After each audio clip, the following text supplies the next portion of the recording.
Alright, one last ditch effort to see if I can get this to work, and if not, we will call it a night on the streaming and try to get those painted on just an old-fashioned video and uploaded.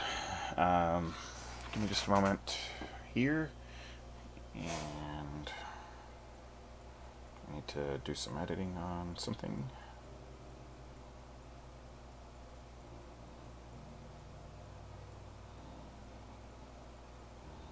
We will call it a night on the streaming and try to get those painted. Oops, you probably heard me talking to myself through my microphone.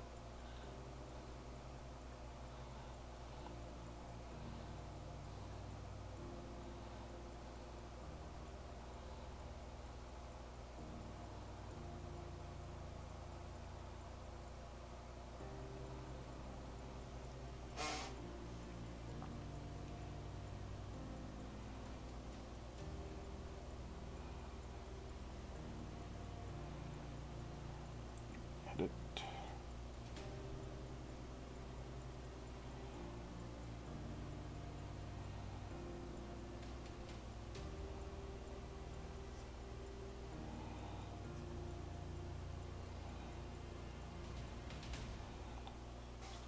Just doing some work real quick.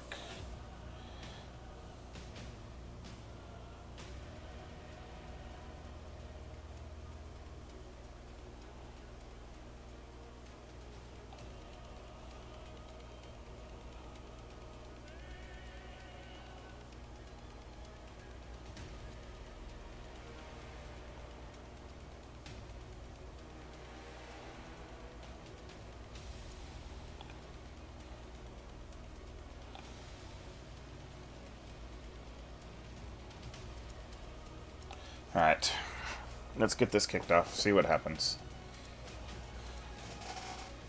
And if it doesn't work, it doesn't work, and I go back into recording mode for the night. So, alright, two Sabine models. We're going to go ahead and get started. First thing we're going to do, we're going to get some paint on her pants. So, we're going to use my... Gotta get it out of my paint rack. We're going to use Oak Brown from Army Painter. I've already got some on my palette, so I don't need to actually get any out of the bottle. But, as you'll see on my wet palette now, my fancy dancy new wet palette cam, hopefully things are streaming well enough. I'm just going to rock with it.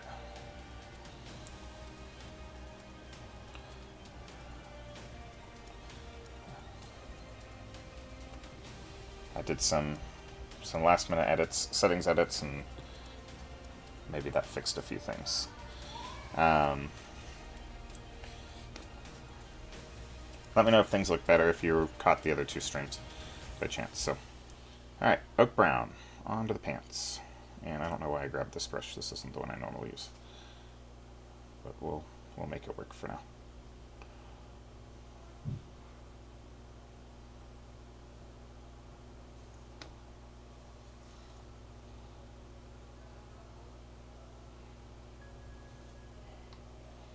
Hopefully,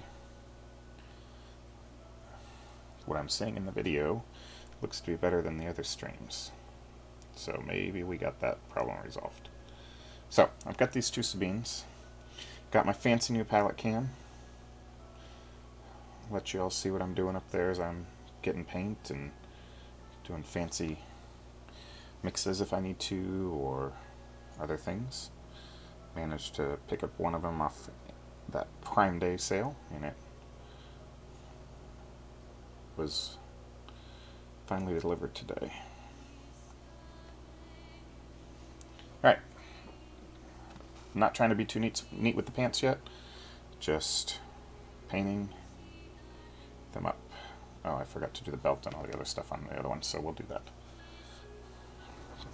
Let me scoot over so I get into the camera here. So the new camera I picked up was another Logitech 920, C920 or something like that. You know, the kind of the go-to for the streaming community. I had a C922 already, but they wanted something. They wanted like an extra $30 for the 922, and so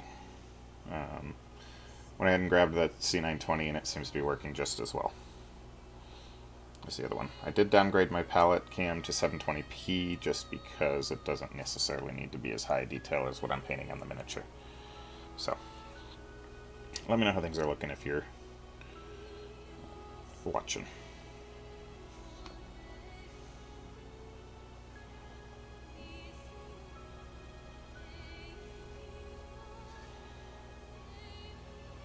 I even did a test stream before I came live tonight, and everything worked fine. So I'm not sure what happened. Oh well.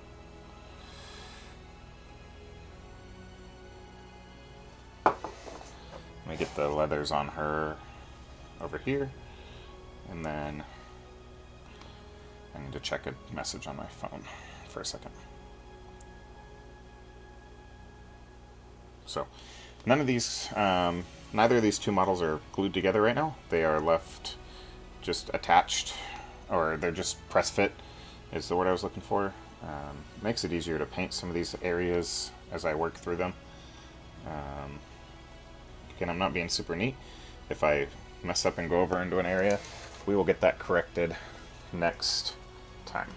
So, it appears I need to tape off my paint area a little bit more into where my streamlines are. So give me just a moment, I'll get that worked out. You get to see my fancy little trick for where not to put my models while I'm streaming. Line the tape up. Don't put anything in the blue area. It's really expensive solution, just some blue painter's tape.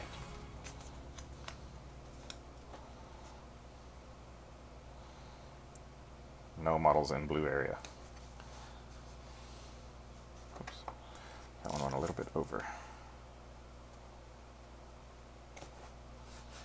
There we go.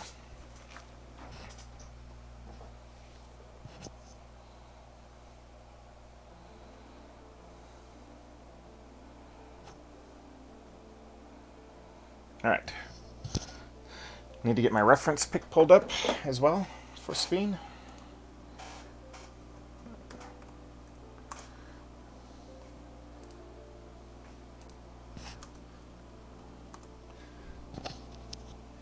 We're going to go for a Season 1 look on her, I think.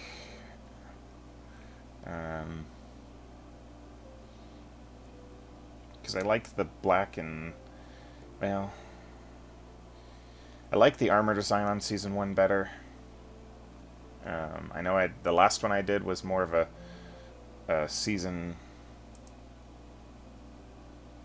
3, I think. But I want to go for the Season 1 look. So,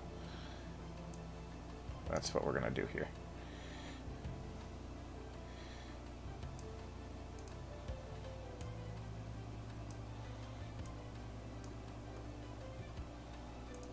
Oops.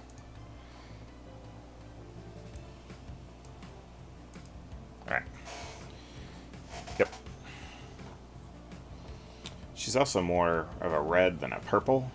So the last one I did was purple, and I want to try to do a different palette. And so one of these is my personal model, and one is for a customer. And of course, you know, I put my brand new fancy don't paint here area down, and then what do? I go paint directly right over it. We're just batting 1,000 tonight. Everyone, I promise, it's not always this disorganized. I'm just a little stressed from the getting the stream up and running. So, let's relax, enjoy some painting, and we'll go from there. Less than 2 weeks until Gen Con if you're going. Excited to go myself. I am now taking my 8-year-old son with me. So that's going to be an adventure he's never been. I've only been once. I went last year. And taking him is going to be a new fun thing. He loves board gaming. He likes watching me play Star Wars Legion, which is what I'm doing Thursday. If you would like to find me, that's going to be the easiest spot to find me. I will be wearing a shirt that says, it It's black, and on the back it's got the Jagged Brush Studios logo in big white font, along with a Dan Wolfsgame logo below it. Come find me if you would like, and we can...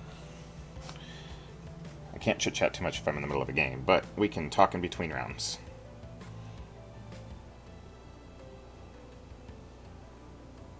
So, I'm going to try to get these girls done in about 2.5 hours, maybe. We did the last one in 2.5 hours, not including breaks or anything like that.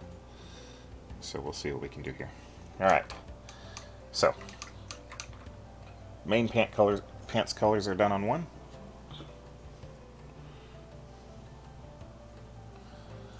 And we will move on to getting her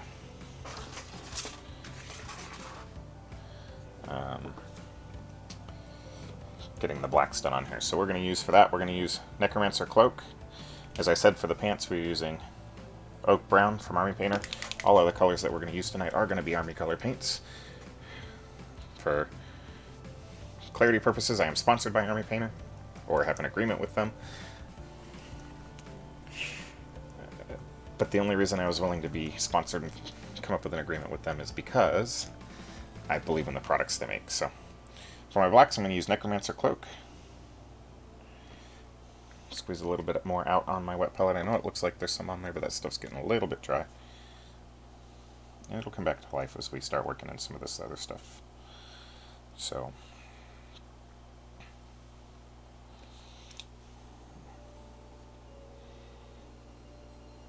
we'll get her boots.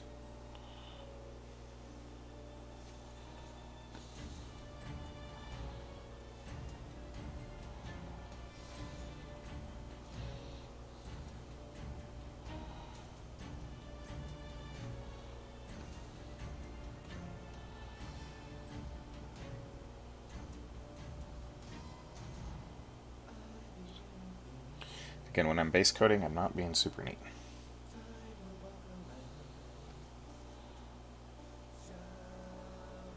I just talked about how I don't like this brush, and I'm just continuing to paint with it.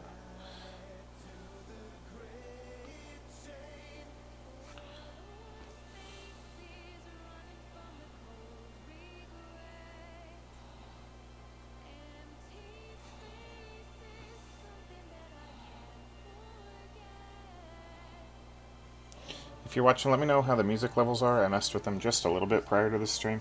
That's about the only thing I changed, which is why I was baffled as to why everything went all crazy go nuts on me. Pull her backpack off. It makes it much easier to paint without it on.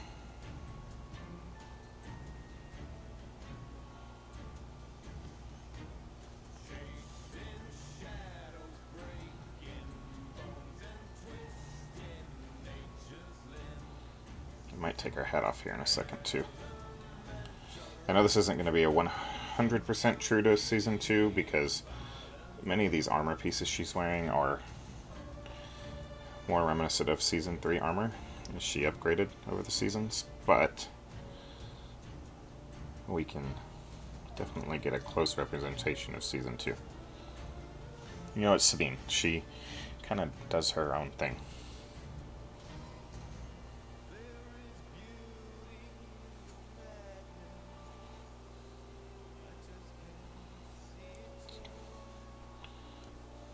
I don't know, we may end up going for a Season 2 paint job or Season 3 paint job. We will see. I may change my mind as we get to painting.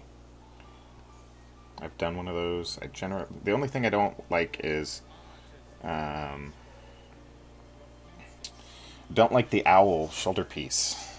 Her shoulder piece is really too small to get that painted on there. So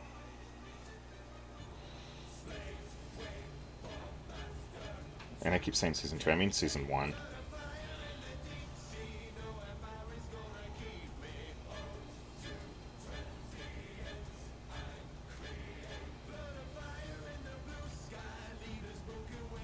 So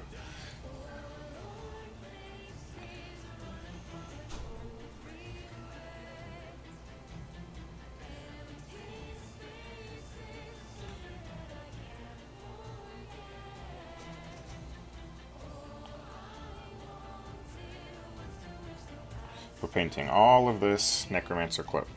Everything you see me doing. So all the under armor, the boots, the gun, anywhere that's not armor plating is all getting Necromancer Cloak once over.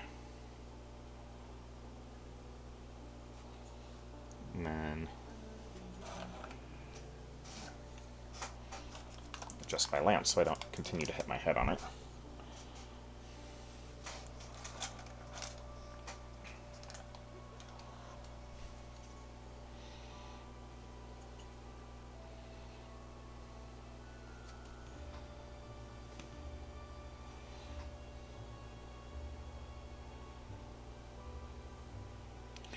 The only thing I may actually go with matte black on these two models is the Dark Saber when I get to mine. So mine is the one with the Dark Saber.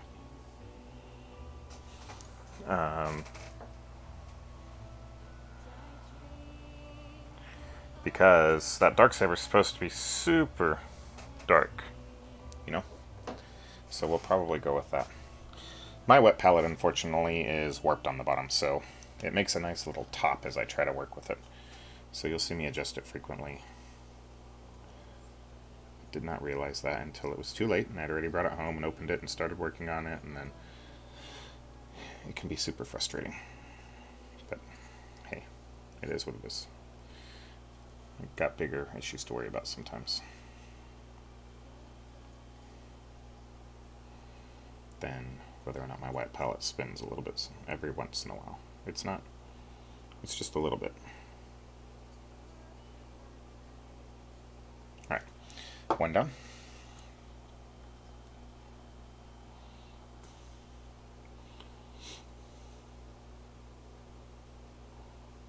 We're going to get the hilt on this Dark Saber for now. We will come back over with some metallics on that, but putting it a base coat of the Necromancer Cloak really helps if you don't happen to get some of the metallics in one area as much as another. It helps to hide some of that if you make a mistake. So, tip little one, or tip number one for the stream, you don't have to be a perfect painter if you know how to hide your mistakes. Again, my goal is to teach you how to paint models so that you can get them on the table looking good in as little time as possible. Because that's the number one complaint I hear, and it's an excuse I used to make is, well, I just don't have time to paint. So, I made that same mistake, or that same excuse for a very long time.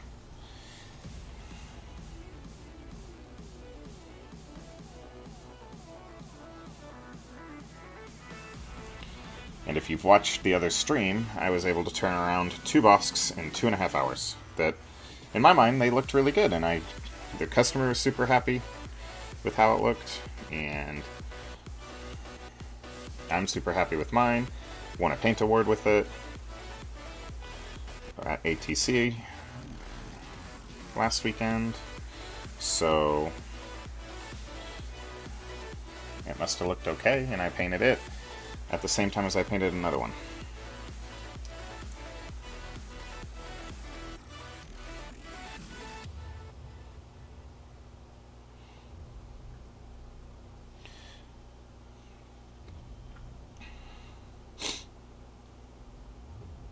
Back through my sniffles and my sneezes. Where I live, allergies are awful. I didn't used to have allergies until I moved out here to the south. I do now. And if I have any international viewers, when I reference the South, I mean the southern part of the United States.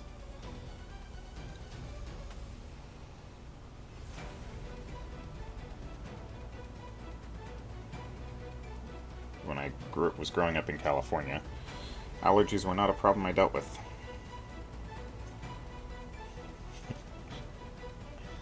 Join the military, get stationed in Tennessee area, and all of a sudden, boom, allergies.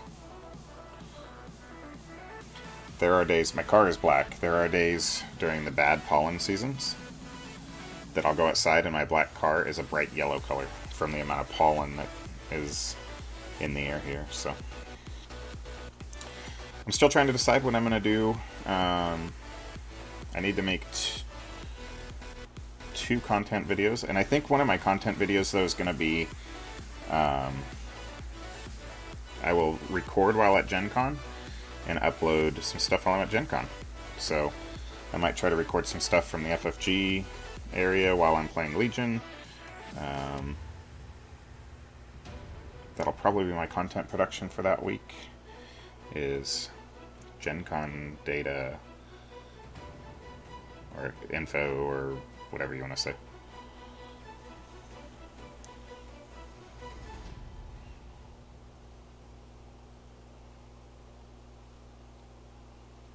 Let's see here.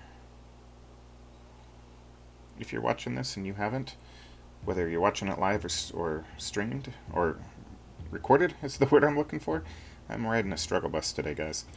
If you're watching this and you haven't, whether it be live or recorded, please hit that like and subscribe button if you like what you're seeing. It really helps me out. Helps me know whether or not what I'm doing is being appreciated by my customers or whether or not I need to change things up a little bit. Alright, I'm going to try to find a better shot of Sabine that I want to paint, because I don't want to do the owl.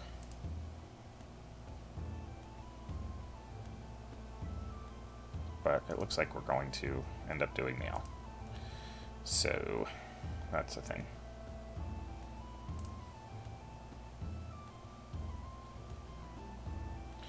Nope, we're gonna go.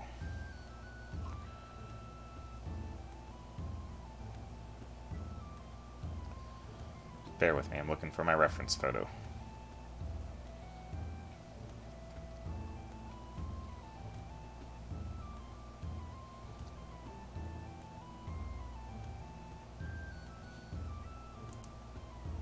No, we're gonna go with this Sabine.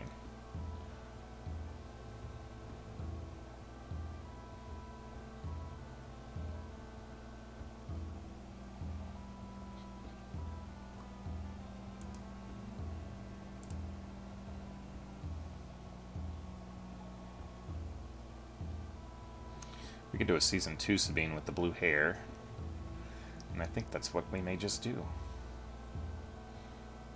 Yeah, we're going to do a Season 2 Sabine.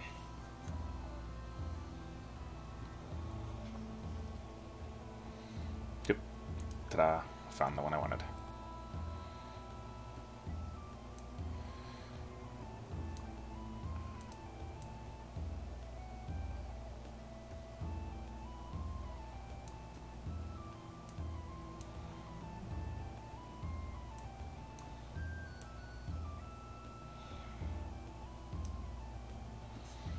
Alright.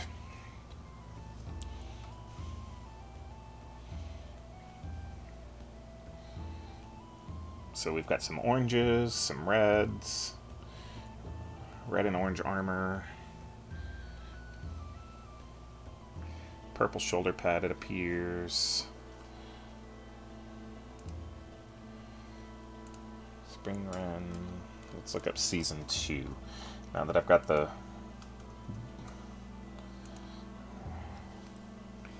basics. It's a blue shoulder pad. Okay. With like blue and green hair.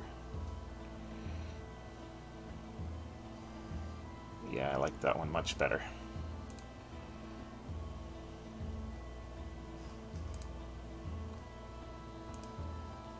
Just checking some reference photos real quick.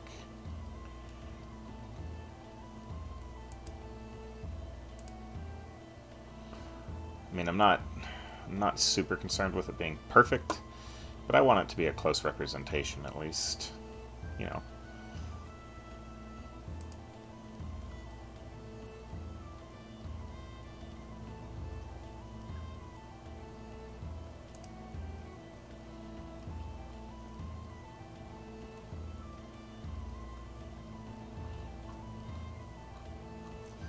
All right.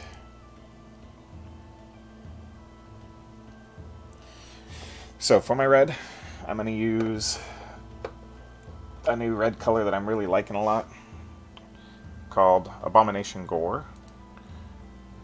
Hopefully that's coming into focus for us. maybe not. But Abomination Gore, get a little on my wet palette here. I have some right there as it is, but it's a little old, so we'll get some fresh stuff out there. As I throw Sabine into my palette and break her arm off. Well, don't break it off, it falls off, but alright. Let's get this thinned a little bit.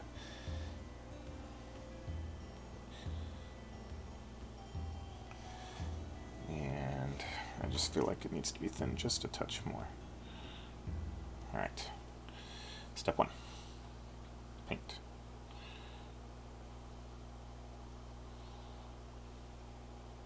Paint this breastplate. And this knee pad.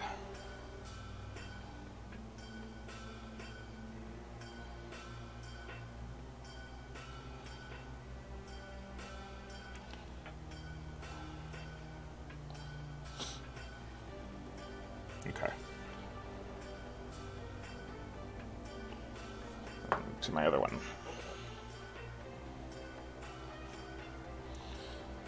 Both of these are going to be the same season of paint.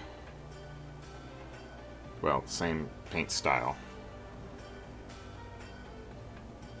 And as always, red paints tend to require a couple layers, so don't get too discouraged if you have to come back and do it again. She has elbow pads that need to be red that I was not paying attention to.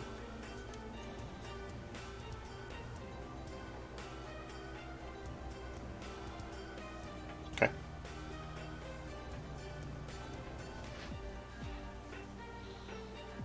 Same thing on the other one. Need to get those elbow pads real quick.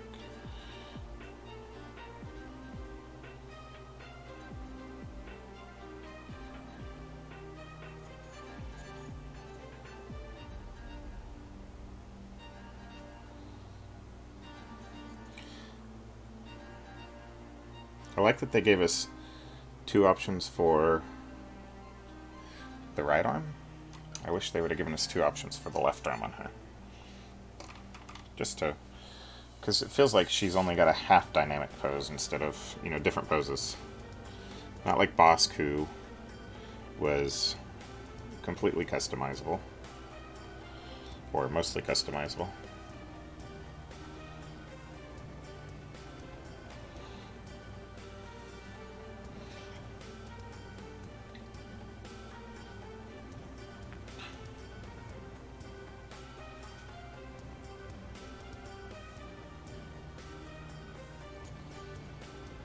How are we doing?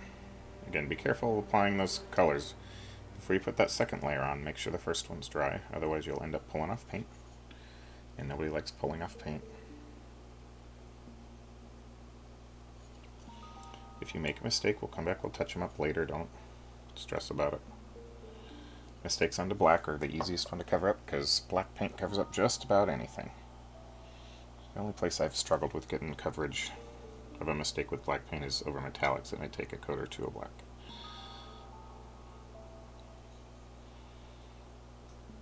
But no big deal. And I say that because I got some red paint onto her belt buckle on the other model.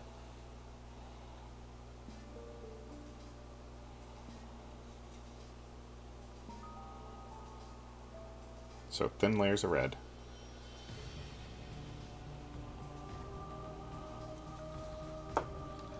Alright, for our orange, we're going to go with Lava Orange. Her oranges are a little more subdued, so we're going to go with that. It's a different orange than the last video I watched, because on the Season 3 model, she is much brighter orange. So we're going to go with this.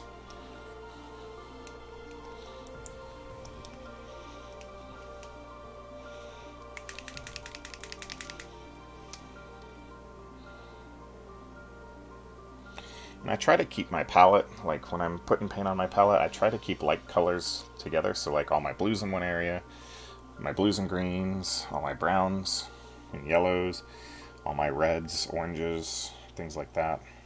All my blacks and grays in one area.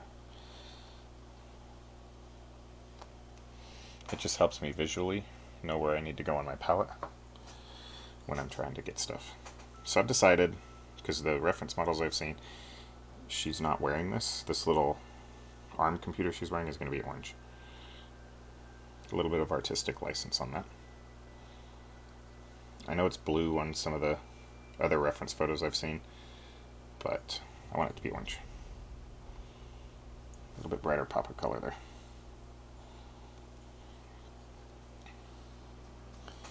And these plates on the back of her hand are going to be orange as well.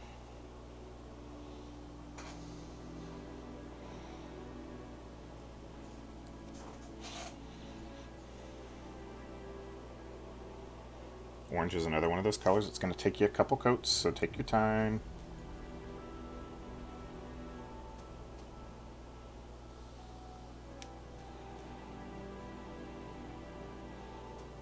Don't stress too much if you've got some colors showing through on the first layer. That's normal for orange.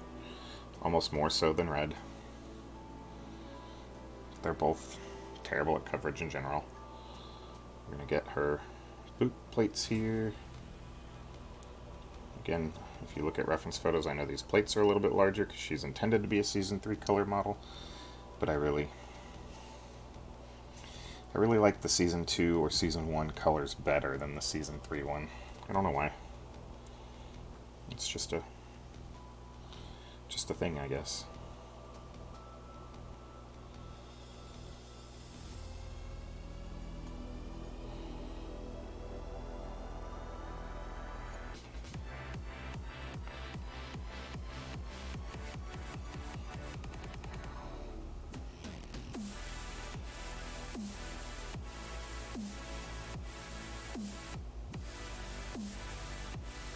So I'm painting these armor plates on our boots.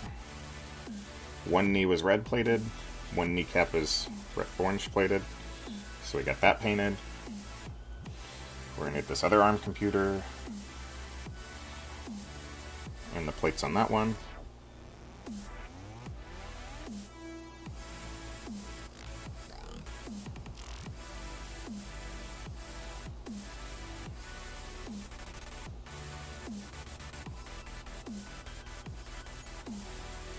We got to get her arm guards as well.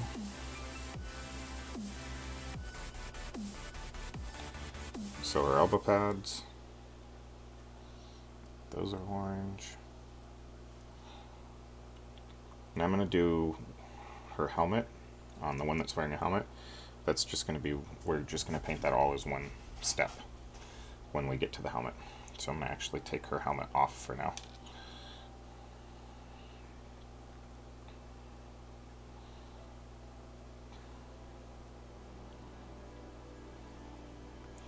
Because I really just want to focus on the helmet when we're doing it and use a fine tip brush when we're doing the helmet. So both of her collar pads here, one's red, so we'll grab that real quick once I rinse this brush off here in a second. Because even though I'm not even if I wasn't switching colors, I would rinse this brush off because it's had some orange paint on it for a little while, and I would hate for it to start drying in the bristles. And it makes the brush real hard to work with when that happens. So get those collar plates on this one. Okay. Rinse off one more time. We forgot one place. I'm going to switch over to the brush I actually like instead of that red one.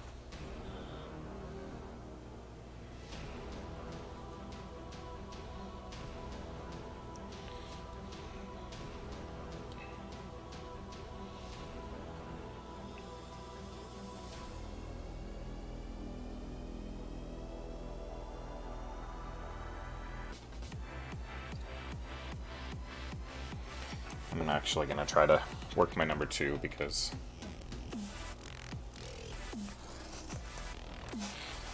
I'm having to go to my palette way too often on this orange. So Winsor & Newton number 2.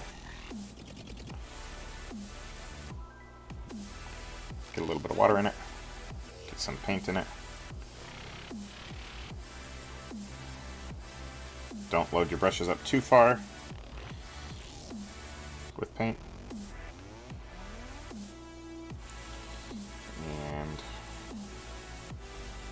start working on some orange.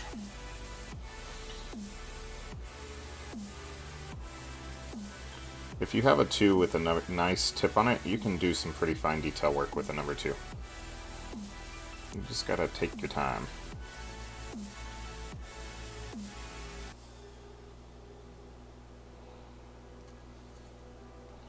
I've got some army painter brushes on the way. I'm excited to get those to the table, start using them. I've had some good experiences with their regiment brush.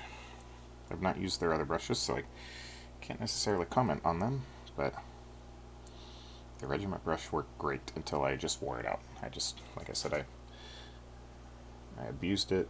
It took it for a long time, and now it's relegated to a wash brush.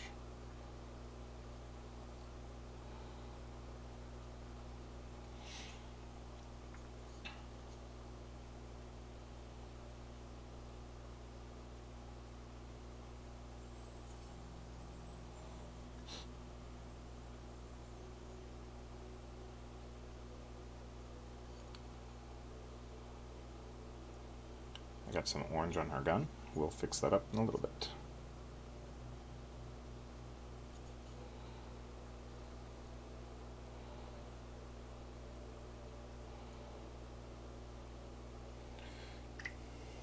This one's our Newton was brand new, and it's acting like it was not, which is baffling me. Maybe I overloaded the brush, we'll see.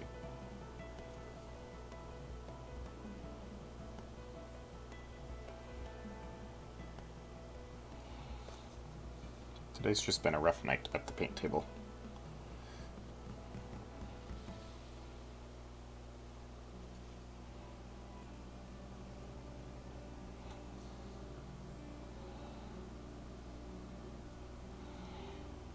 Alright, now it's working better.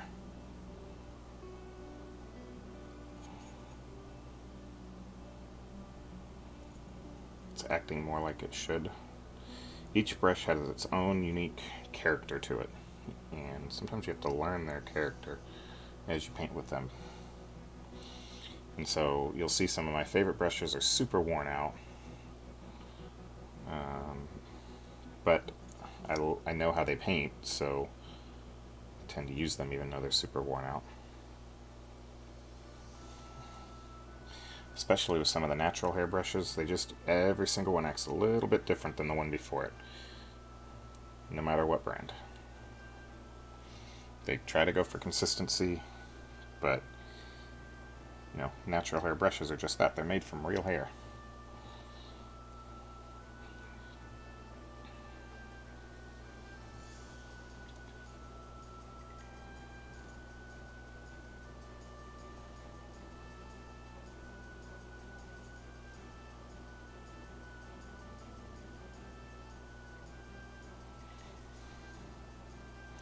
And I do prefer natural hair brushes.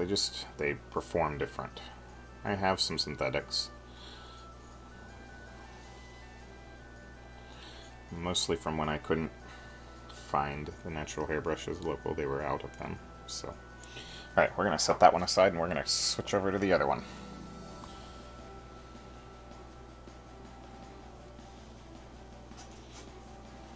Alright, back of her hand here. Again, remember, oranges take a couple color or couple passes here.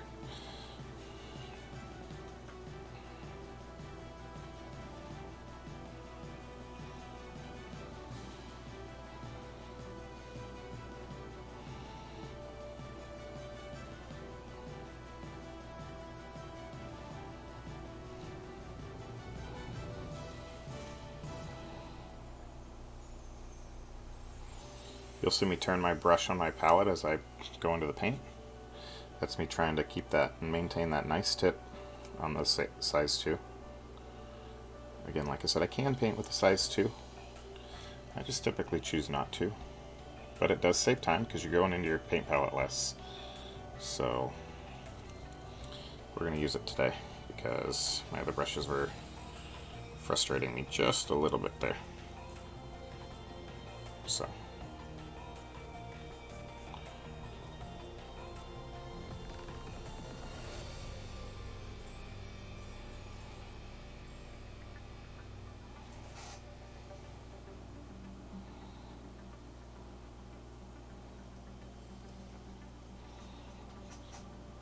when you're working with super thin brushes or super thin paints, you do have to wash your brush a little bit more frequently. Otherwise, that super wet paint will wick right up into the ferrule. And if you get it up into the ferrule of your brush, it is nearly impossible to get out, if not dealt with immediately. So you want paint to wick up about 2/3 of the way maximum up the barrel, they call it, which is the fat part of the bristles.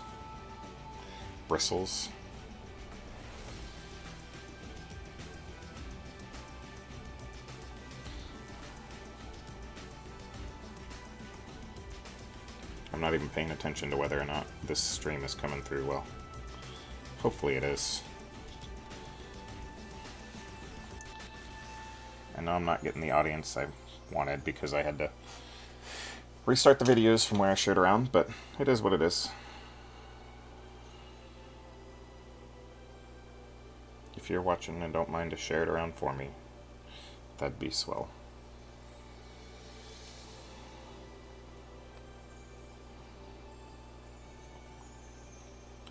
What are you doing this Friday or this Thursday evening while you watch me paint? Just as a heads up, there will not be any live streams next week.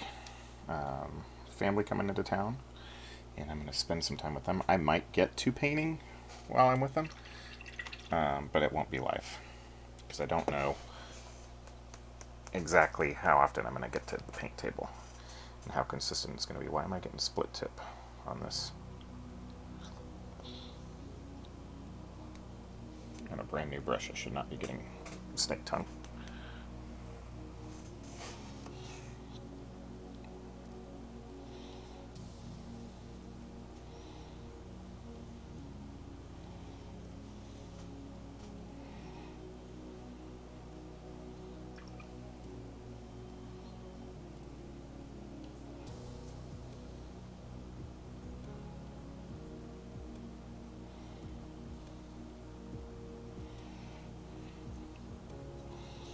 Alright, so we decapitated this Sabine as well so that we could get to some of these harder to reach areas under her head.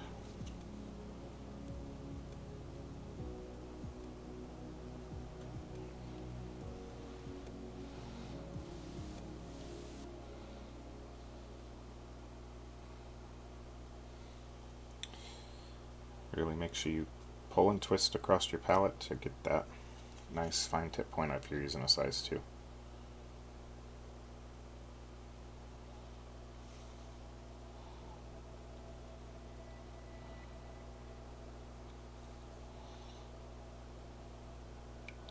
Part of the reason I don't typically use the size 2 is I do feel like I paint slower with it, because I have to be much more careful about getting the barrel places that I don't want paint to be.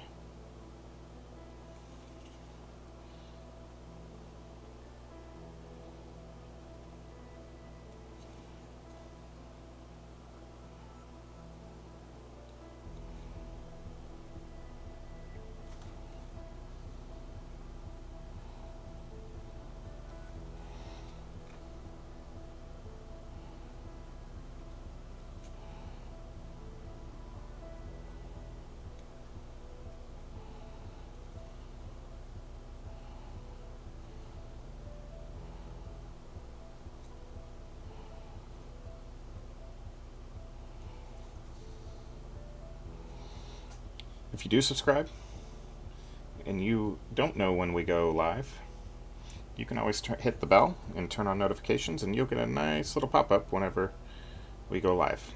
Typically, right now we're going live much more frequently than we will in the long run. Mostly because I'm trying to create content for the channel for you guys. And once we get a steady stream of content on the channel, enough to keep you tided over if you need more than what I do, we're probably going to cut back to once a week of once a week of streaming, once a week of technique videos or brief snippet videos of things I'm working on and how those projects are going. So enjoy the extra stream time if you like this, like my stream while it lasts, because it is not planned to be this. Let's say I'll consistently stream once a week. If I can get extra streams in, bonus streams per se, then we will. Alrighty, we're getting there on this one. I'd say this orange and some of this fine detail work is the longest part of the miniature, because you've got to be careful where you get some of this orange. It's in small spots.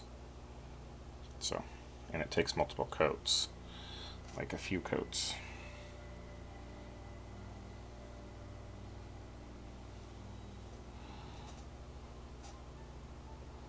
In some cases.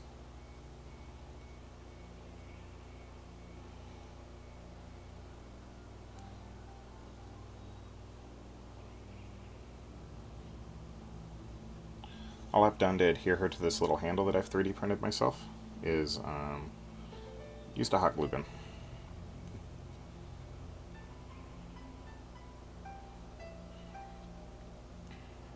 Oops.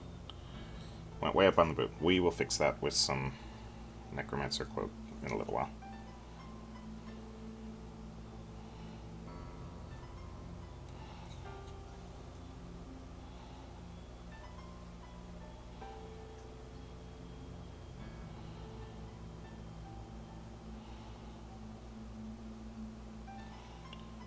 Go back over these shin guards, over the knee pad, inside of this arm. Orange wasn't quite as bright as I want it to be. Same thing here. Like I said, we'll come back and we're going to touch up some of these areas with some black. So if you bleed over, no big deal. Don't stress. It'll work out. I need to clean my brush.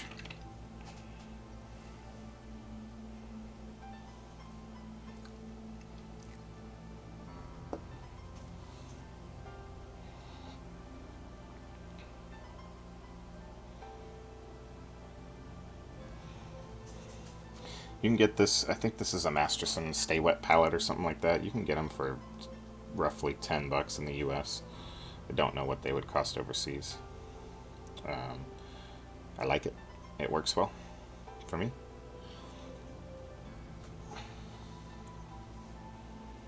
Especially if I'm working on like a large army that has a lot of custom colors that I've mixed up. It lets me keep some of those colors on the palette in between paint sessions so that I can color match and do all that fun stuff.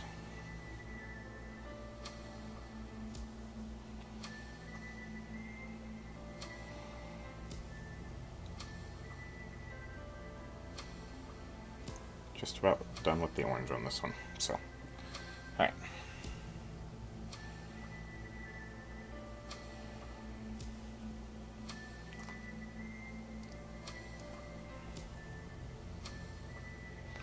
I am probably going to put this Winsor & Newton away for now and go back to my,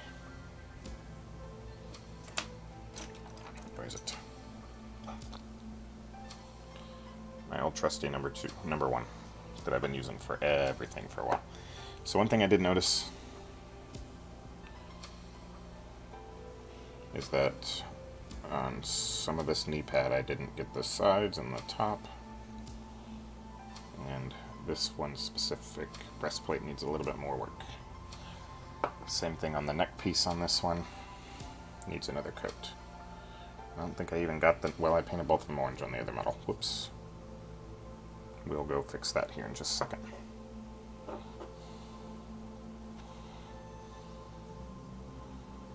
It's not really a touch-up, that was just a major boo-boo for color palette.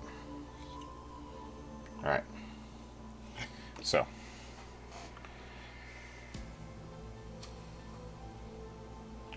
I'm going to grab my very super fine tip brush here. We're going to go into a little bit thicker orange, and she has 2 orange stripes that run down this knee pad. We're going to try to get those on there real quick.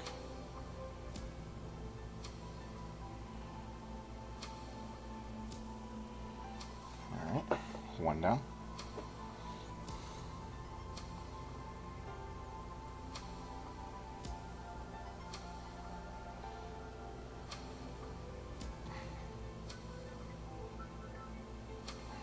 Two down. Alright. Well, we've got this brush out. We're going to go into our Spaceship Exterior here. So Army Painter, Spaceship Exterior, and she's got stripes on her chest plate that we're going to paint on.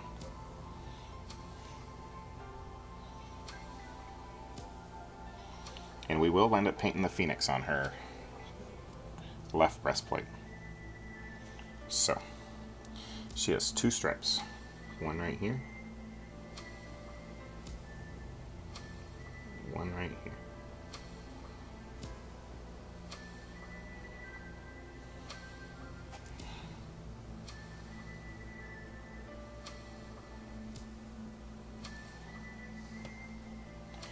Alright, one down. Let's get the stripes on the other one.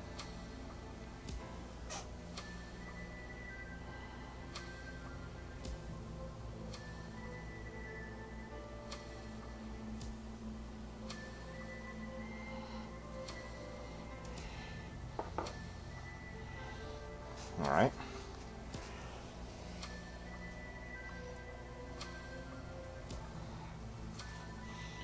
On to the Phoenix that's going to be on her chest plate. We're going to try to do this as neatly as possible. Pull her arm off real quick so you can see what I'm doing.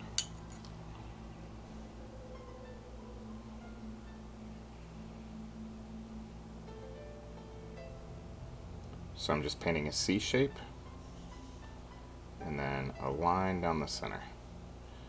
At the distances that you're going to view this thing, it's going to look like a phoenix, I promise. And we'll come back over and touch it up with a little bit more orange paint after it dries. So same thing here.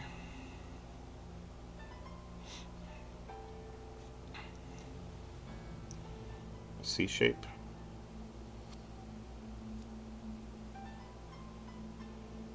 Line down the center.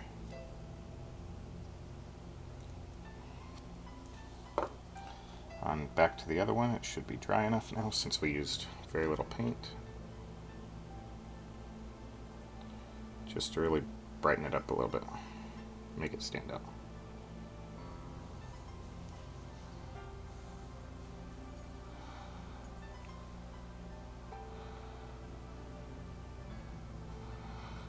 Trying to get used to this new camera,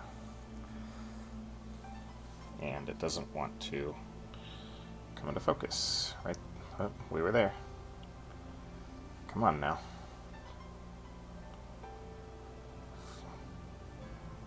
Well, it's right there. Same thing on the other one.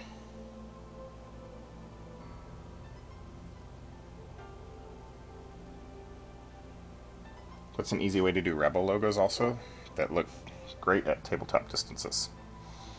So, alright, while we're thinking about it, we're going to go into our leather brown here. And we're going to paint the inner lining of her pants.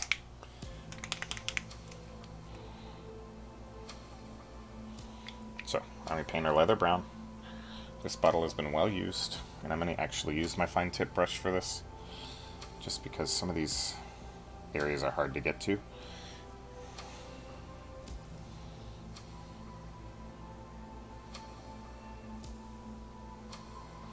Make sure you thin your paints out enough or else they'll streak, and nobody likes streaky paints.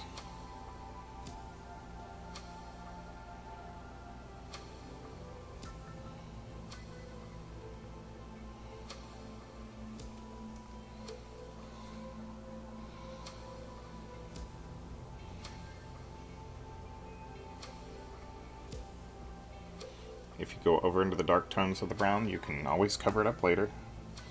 Don't stress too much. It'll be alright, I promise. mistakes are made, you can fix them. It's just acrylic paint.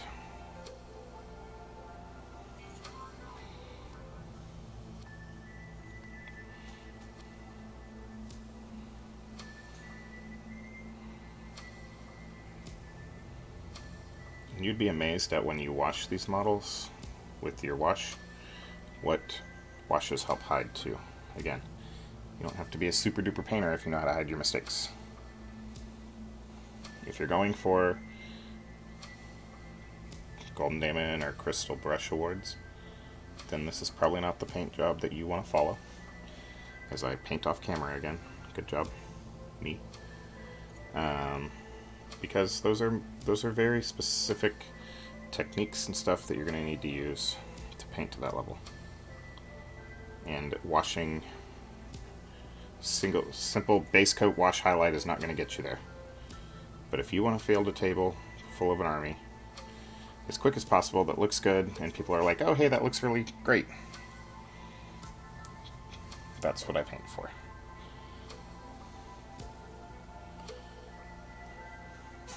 You win some painting awards on the process of doing so. Awesome. So I'd say we're about 70% base coated, and we're not even an hour into the stream yet on 2 different models. So now, painting 2, I will admit, painting 2 does not take much more time than painting 1, because a lot of your time is spent washing brushes in between paint colors, which is why a lot of times when I'm doing these streams, you'll see me paint my own alongside somebody else's. Because if I'm going to paint it, and I'm going to have those paint colors out, I might as well paint 2 of them. If I can. Assembly line painting is quicker than painting one model, painting another model, painting another model.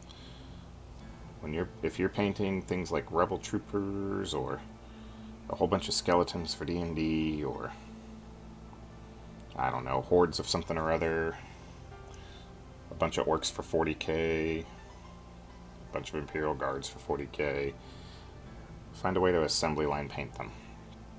Meaning for instance, if I were painting 7 of these Sabines, I would do all of this part of pants at one time. And then I would do all of the chest plates at one time, and all of the armor pieces at one time, and on and on and on. Alright, back to the other one. Is it starting to dry? Get its second coat of this brown on there. Not everywhere needs to have a second coat of this brown, but I just want to make sure we've got good coverage. Some of it's a little bit thin for my tastes in some areas.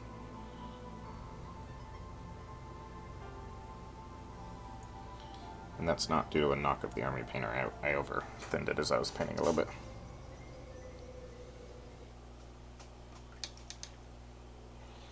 And I noticed some oak brown that I just completely missed, and I want that dry before I start working on some other things. Alright.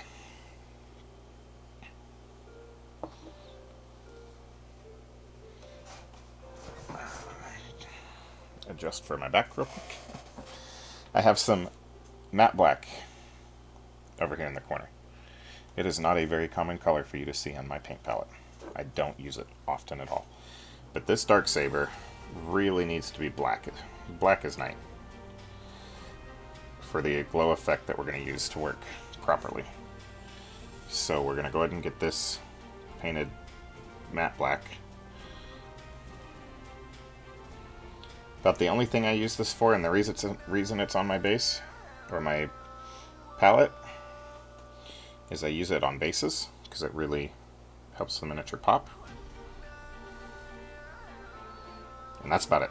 If I'm just doing an all black base, matte black it is. So. Alright.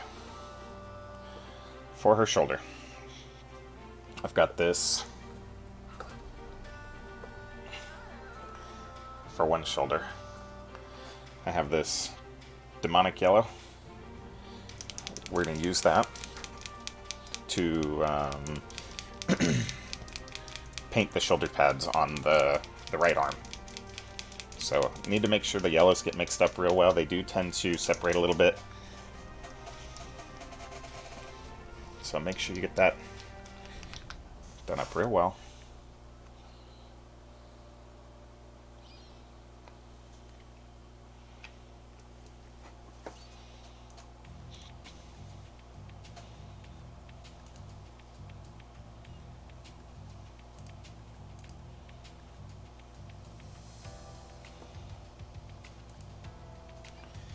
Checking something on the stream settings real quick.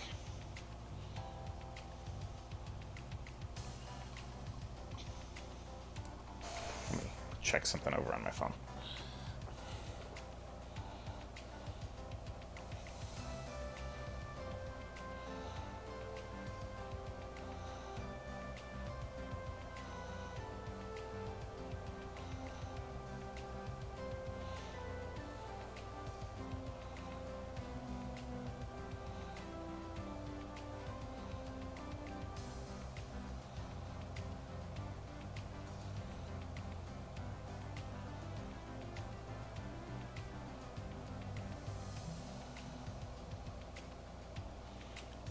Just checking something real quick while I wait for some paint to dry anyways.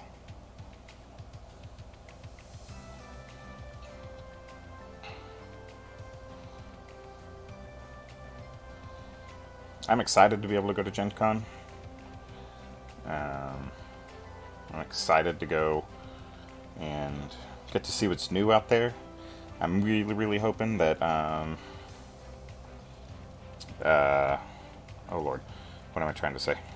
I'm really hoping that,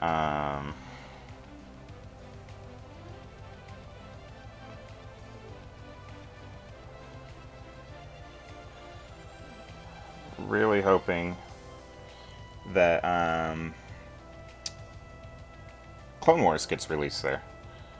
So, hopefully that's a thing. And I just realized that this video is listed as unlisted.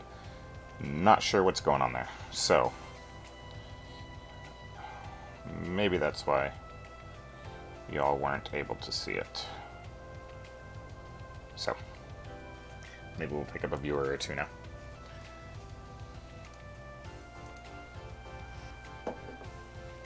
Alright. Into the yellow. And this we need to thin a little bit. And then we're going to go onto this left shoulder pad. And this is going to take probably 4, maybe 5 coats of yellow in order for it to fully cover, especially some of this areas where we ended up getting black on. So be patient with it. Yellow is notoriously bad.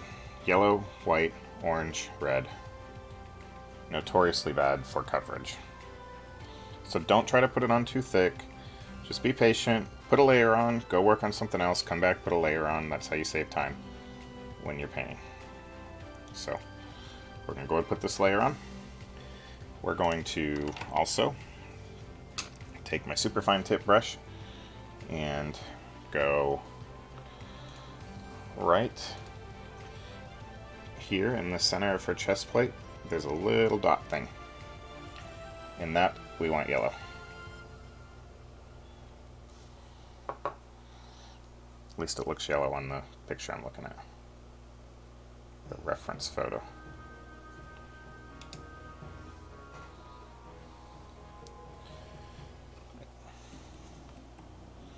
We're going to touch up some orange on this one here. Normally I don't do touch-ups, but it's bothering me. Alright.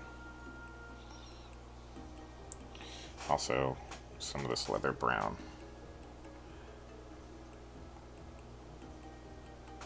While we are waiting on our yellow to dry further, we do need to address the other shoulder pad. So,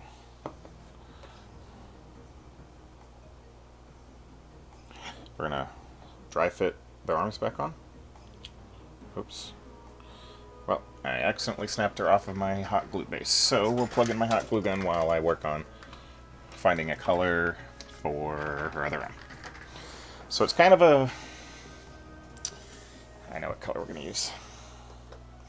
I've been using this a lot lately. Army Painter Griffin Blue. Right here. I've got some on my wet palette already, so I don't need to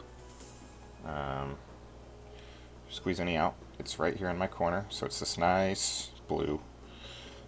We're not going to do the wolf on this one that you can see kind of on her armor.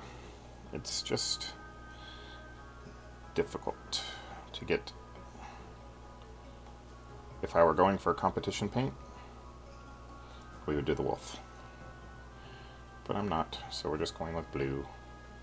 We may, I don't know, I may put the wolf. We'll see, or try to put something that resembles a wolf on there.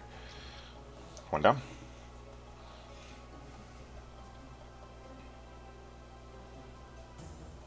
One to go.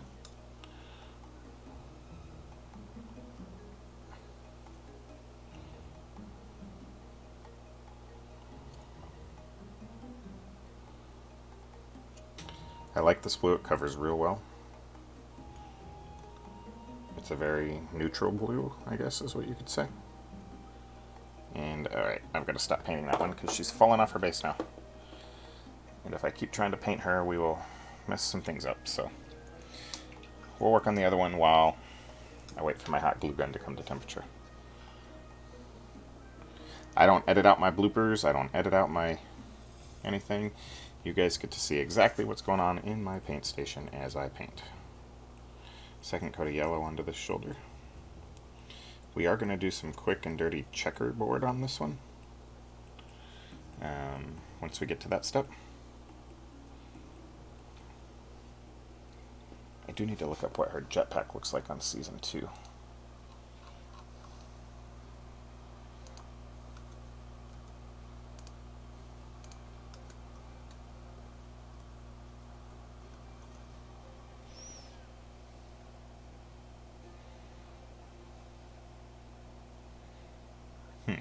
Interesting. I don't see any reference photos with the jetpack.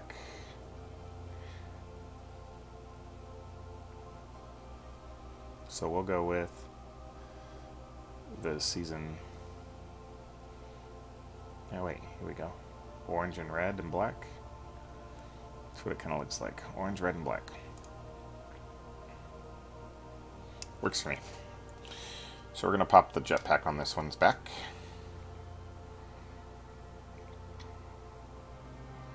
Maybe. Get in your home. So it's going to be black in the center, it appears. Yeah. Get my little fine tip brush. Black down the middle.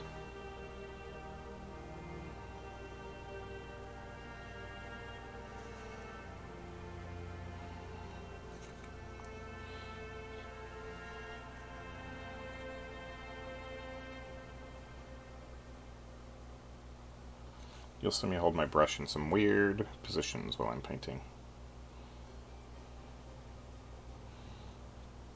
Works for me. If it doesn't work for you, find a way that's comfortable for you. Now we're going to try to paint this one in my hands while I wait for her to get glue back on her base here in a minute.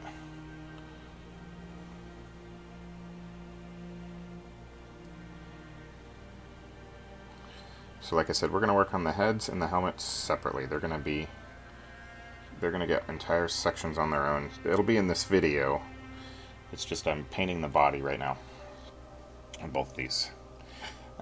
Mainly because I really want to focus on the heads and the helmet on both of them because they're focal points of the model. And so spending just a little bit extra time on that is going to be super helpful. So the red centered piece.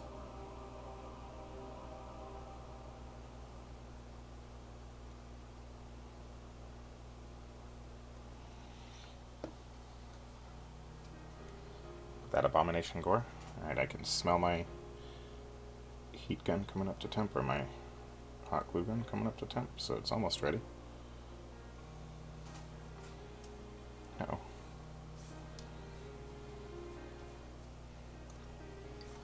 Alright. Step one is to peel off the old hot glue. those on there, as much of it as possible. It doesn't have to be perfectly clean.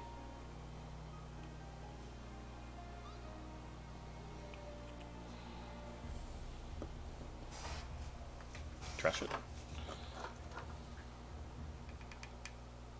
Run a bead. And stick her back on. Alright, this time stay on your own, Sabine. Unplug. And we can put her backpack on. Alright. And then we're going to go into our lava orange and get both these sides.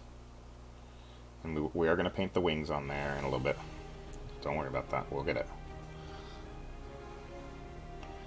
We gotta wait and get all the base coats done first on this.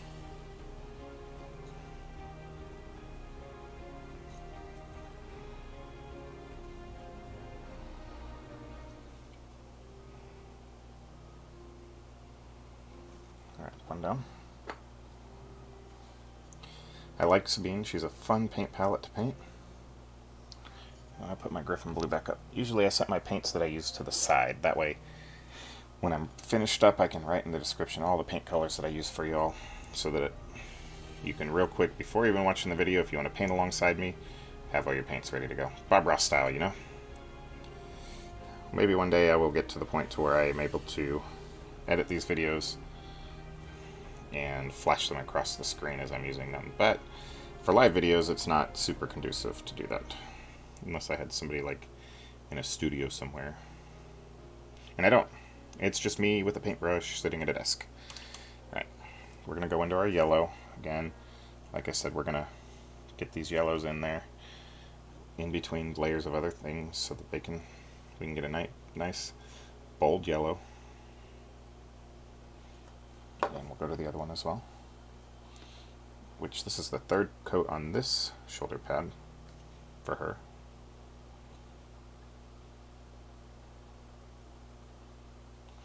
And look, didn't that blue shoulder pad come out to just about the right color that we needed?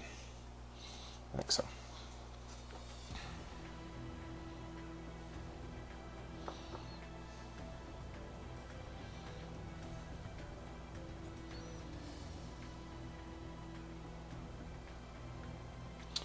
I'm just looking at a couple things real quick. I did miss somewhere on my dark saber that I want to get touched.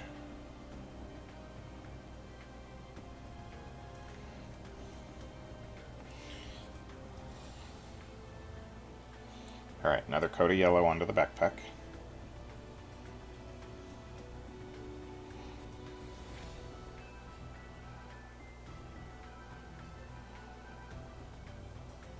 Did I say yellow? Another coat of orange onto the backpack, sorry. Not yellow. Same thing on the other one.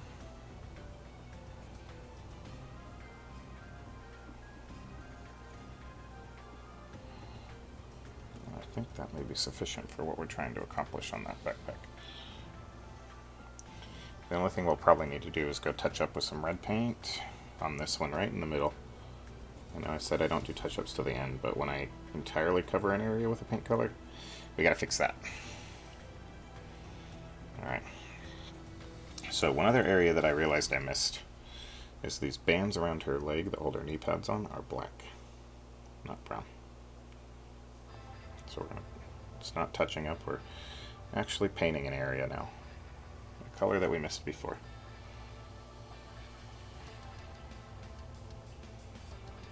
Same thing on the other knee.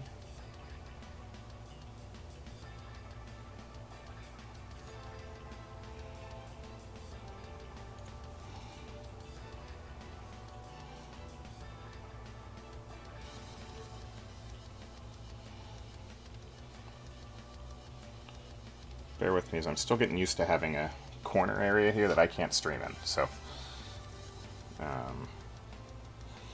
if I accidentally paint over there for a second, I am sorry.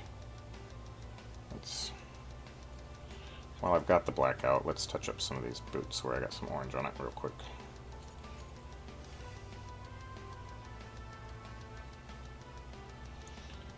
Honestly, the wash will take care of a lot of it, but I've got black on my brush already.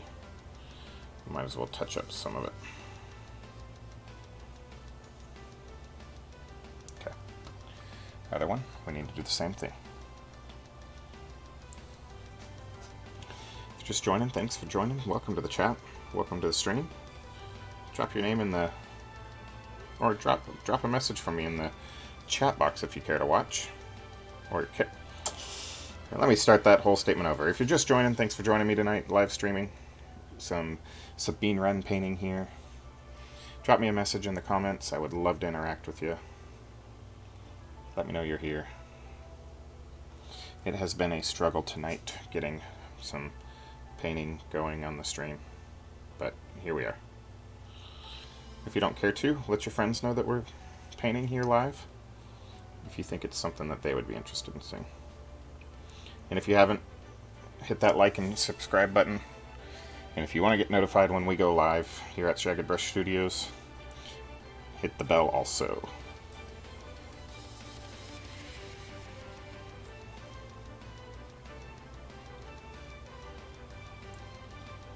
Putting a second coat of this leather brown onto the interior of the pants.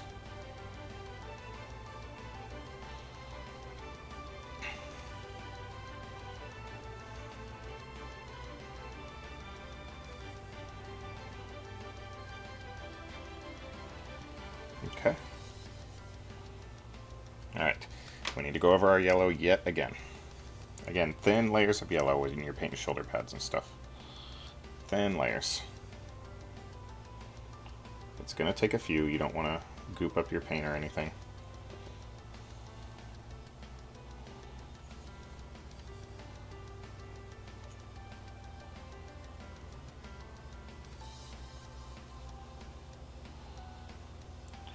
Let me know how the stream's looking. Let me know how the audio's sounding. Alright.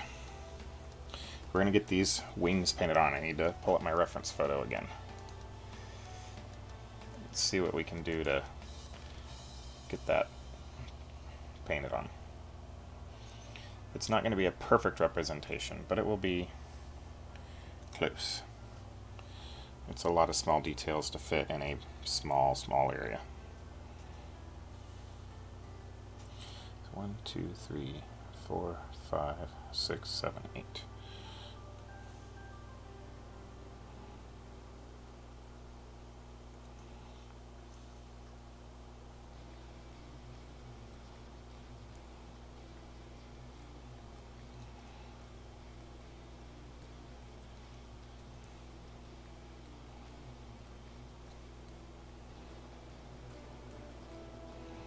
Well, we only fit 7 on there, but hey, better than nothing.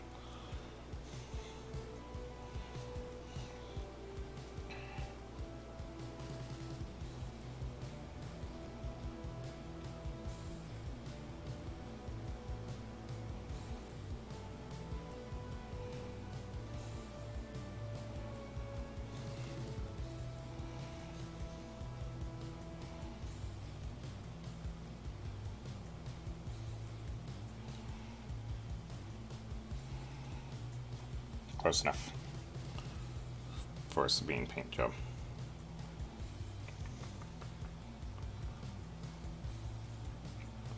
Come into focus for me, Sabine.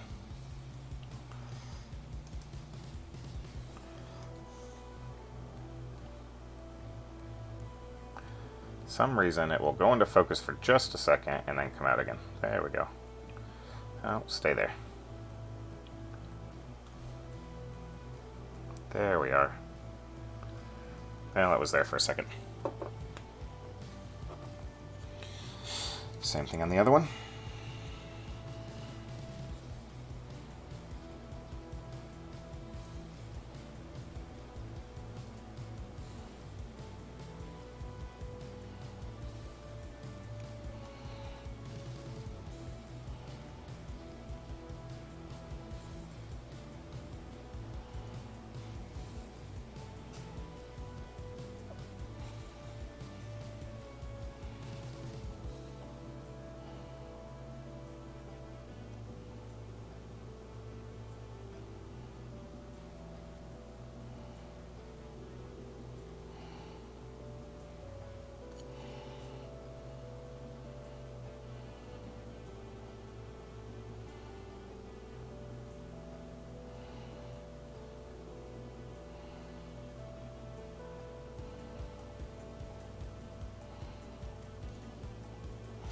And the second one.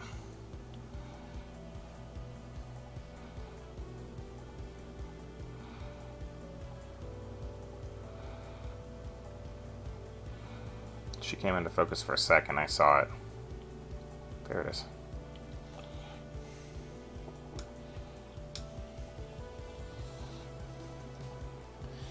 And one more time with the yellow.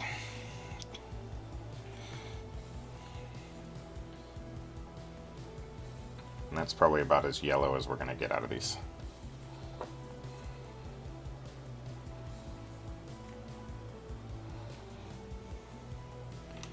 Alright. We are base coated on the bodies. Oops. As I touch her arm and drop it off. We're just going to let that sit for a second while that yellow dries. Alright, so our bodies are base coated. I'm going to get her helmet on and get this Sabine's head on. And we're actually going to take the arms off and the backpack off while we're working on the helmets and stuff. So, bear with me as I pull these Sabines apart. It makes it easier to work with.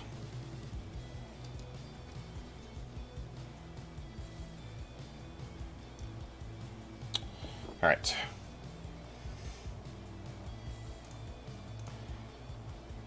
Let's see what her helmet looks like in Season 2.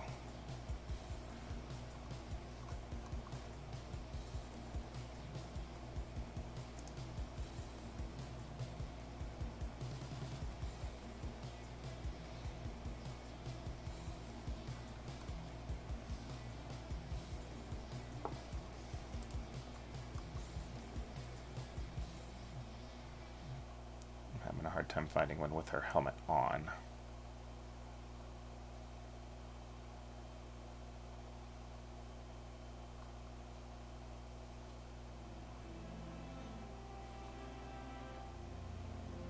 Give me just a moment.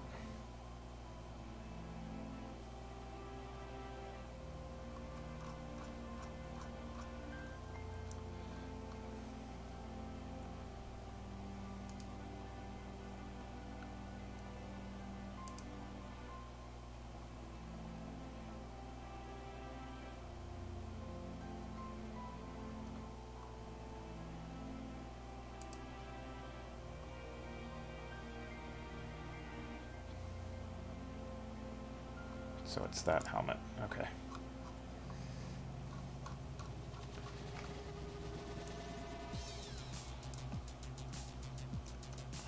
It's the red and orange version, which I've done one of those before.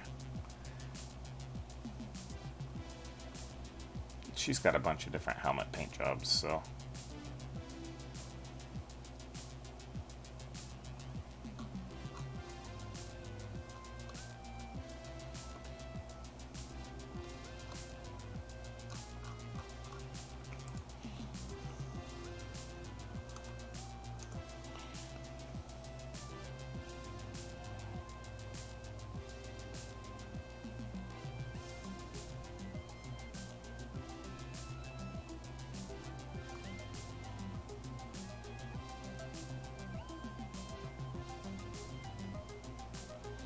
Just looking for a Sabine helmet picture that I like.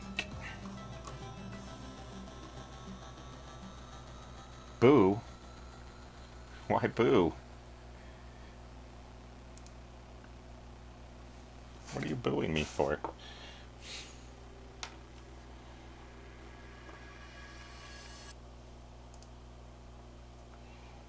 Or is it just, are you saying like, boo, as in trying to scare me? Alright, into my gunmetal gray. Welcome to the stream, Potato.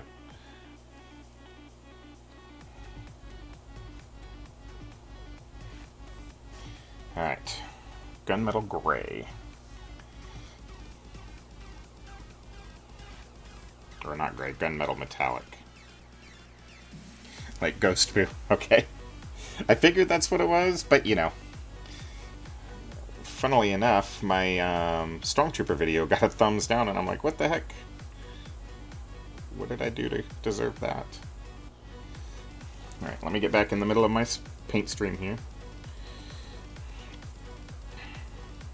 How's your evening going, Potato? Thanks for joining. You are the first human interaction I've had in this stream tonight. Or potato interaction, I guess we could say.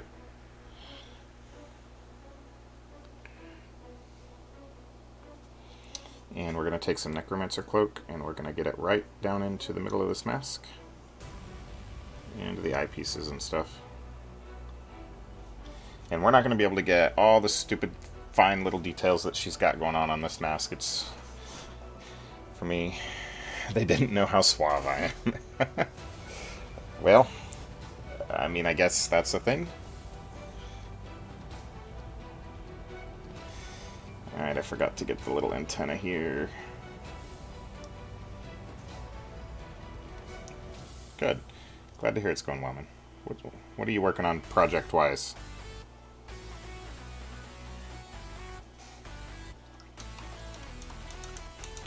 I am very sorry. This is a her.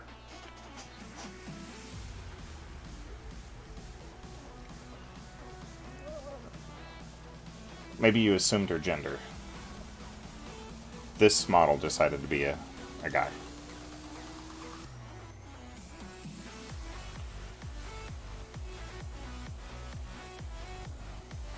Taking a break for tonight. I wish I had break time. I've got to Legion paint and all the things paint until Gen Con. I need those Gen Con monies to buy more stuff that I don't need at Gen Con. Alright, so we're going into Abomination Gore to start working on some of this red on her mask.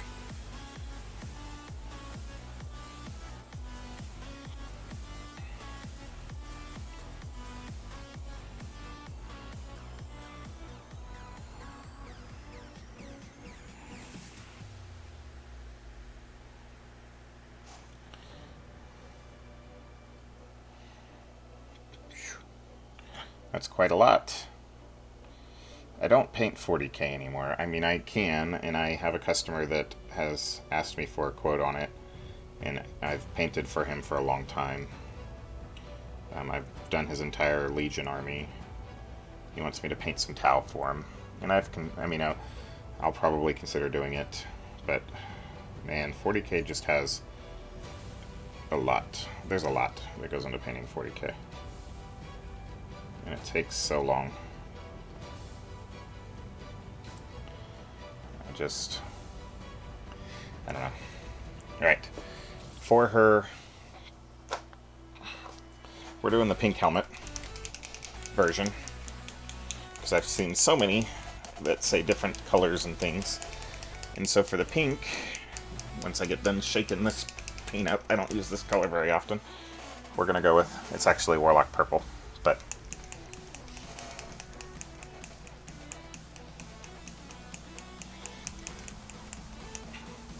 get that out in my palette here. How's my palette cam coming across? That's a new addition to my stream. I haven't had that yet, so you're the first person I could ask to tell me how it looks. So what I'm going to do is I'm going to end up painting the whole dome of this helmet this pink color right now.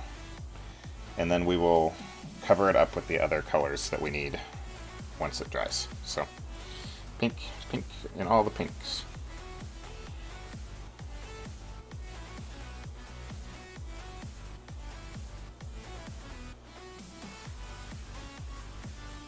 Good. I just wanted to make sure that it's visible. You can kind of see what I'm doing on my palette up there.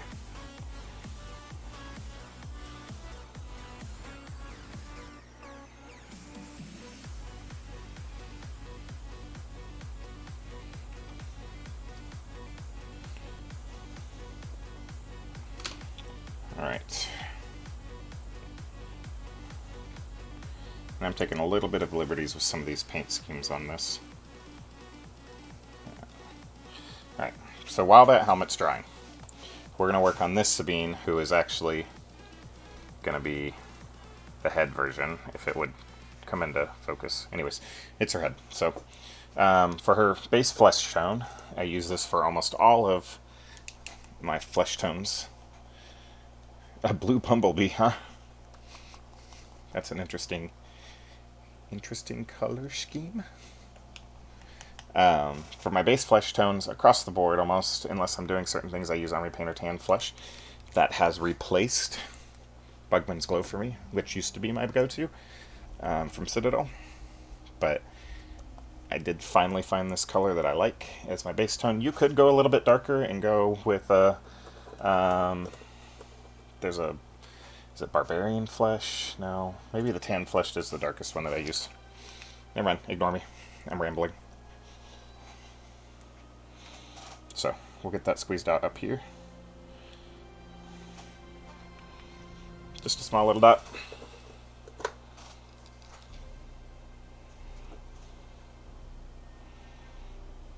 And when I start working on faces and stuff, I do go to a pretty fine detail brush.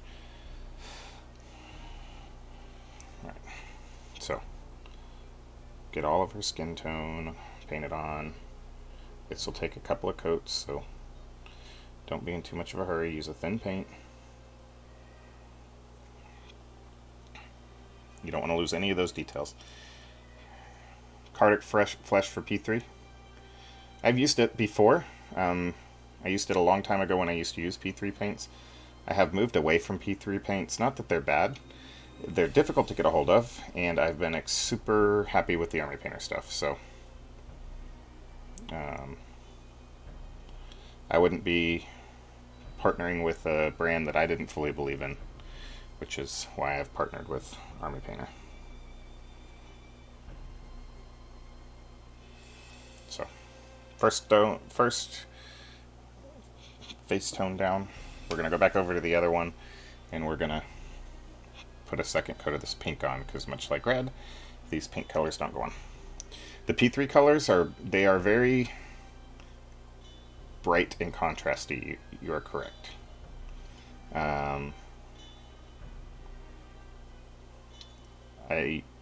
They're what I started with, actually. They were the first paints I ever used, were P3 when it came to hobby painting. I bought a few back in the day when I started wargaming with Hordes. So I bought a few P3s. I had maybe 5 or 6 pots. I've since thrown them away. They dried out. But started with those. Painted with them for a long time. Did enjoy them. And then I moved on to Citadel.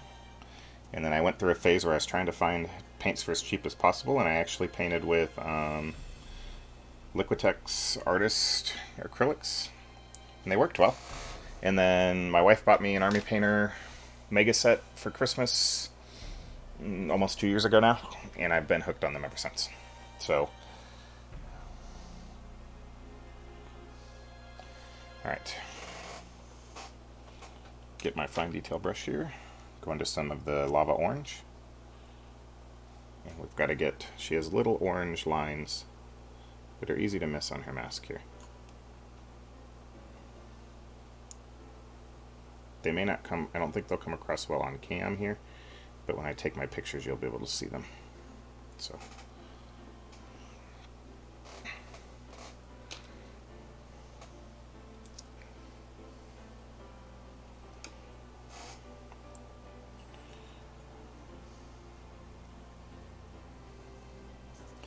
Alright, we're going to go into my Abomination Gore here again. And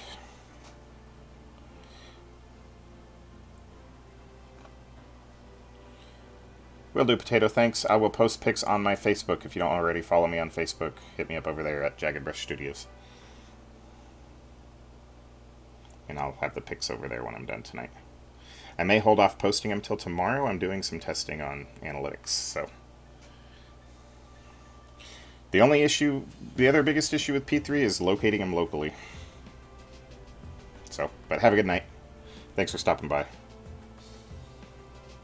Post some pictures of your stuff that you paint when you finish it tomorrow.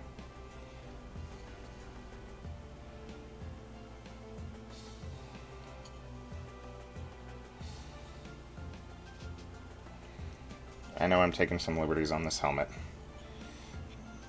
I'm trying to make it as easy as possible to paint, but still look Sabine-like. So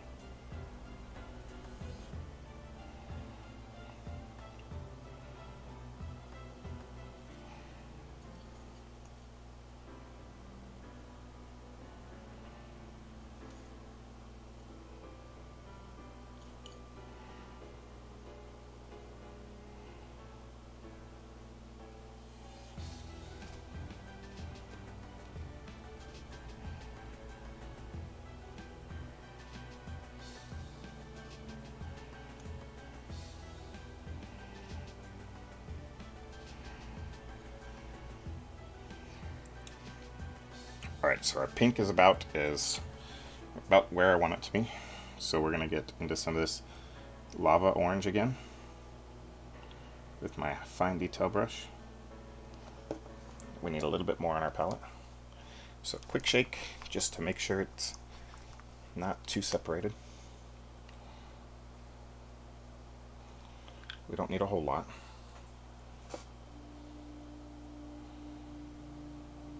I'm going to work with it just a little bit thicker than I typically would for some of this detail work. I don't want it to flow as much, but not much thicker. Alright, so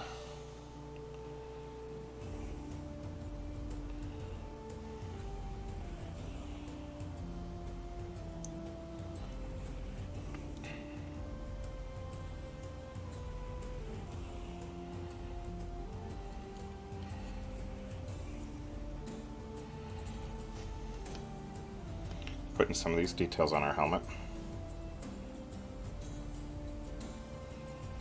And then we'll go in and paint the red details over the orange once it's dry. So, working in layers here.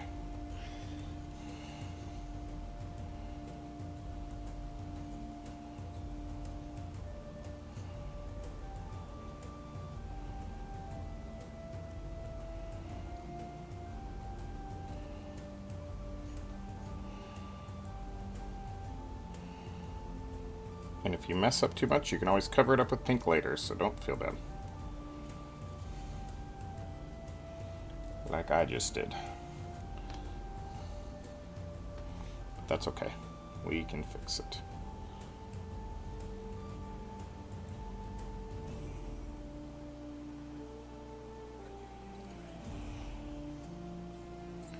That is okay. Alright, into our Abomination Gore. We're going to do some of these little line work on this. So, she's going to get a dot right there. And then just a little hook shape there. Again, we're not going for super perfect, exact movie replica quality. We're just trying to make it look like Sabine. Same thing here. Circle. Little hook shape right there. Dot. Dot.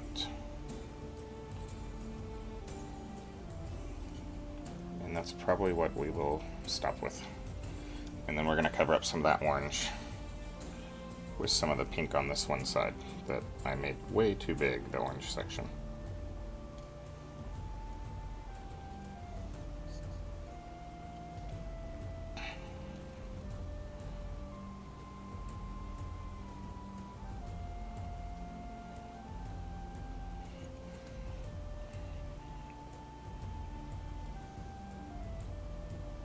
Just trying to get it symmetrical on the two sides.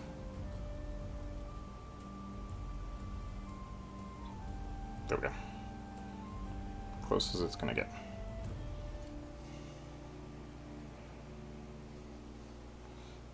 And touch up the red on this side.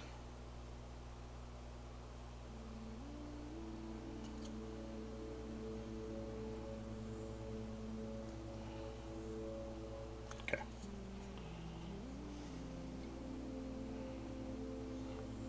A little bit of orange, and then we will call this helmet finished.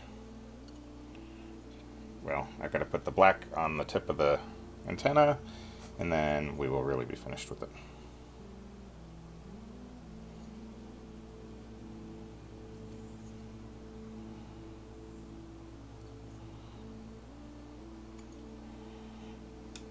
and minor touch up to the antenna where I can see that I got some orange on it. Alright. One finished Sabine helmet. Let's see if I can get her in focus.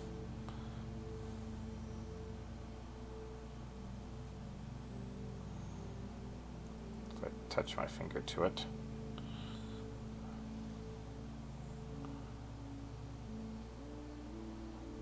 Well, she was in focus for a second, so.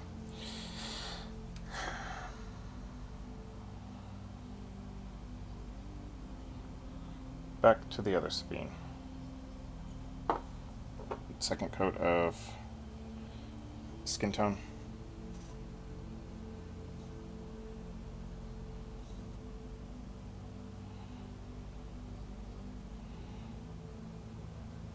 Make sure you get the little bits of skin in between all of her hair stuff and the back of her neck. It's easy to miss.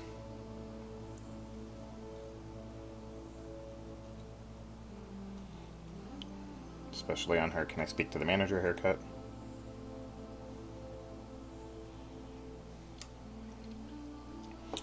Alright, we're going to let that dry for a second. We're going to put this Sabine back together.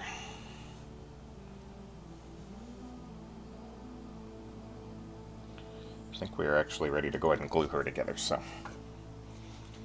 Because what we do is I wash and highlight all as one model. It helps to make the highlights flew. The only thing I won't glue together right now is going to be her foot down here, because this leg does detach. We'll get that glued on once we take her off this base. We'll glue it on before we put her under her base. And I do realize we need to do the work on the shoulder pad, but we can do that with it glued on. So I did not forget. And the only other thing I'm not going to glue on is her helmet also. So here's where we're at on a base coated, mostly base coated Sabine. We are going to go ahead and I wait until that super glue is dry on her shoulder because I don't want to get super glue on my brushes. If you get super glue on your brushes, oh, good night, they're difficult to get out. So near impossible. You might as well just throw the brush away and start over.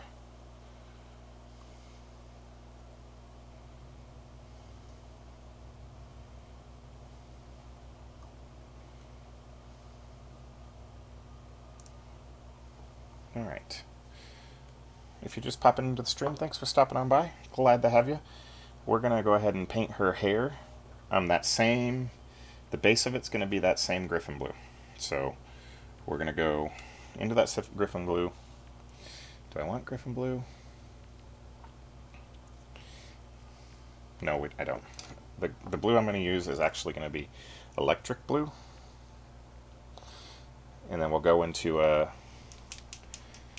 different color after that. So Electric Blue, it's this color here on my paint palette.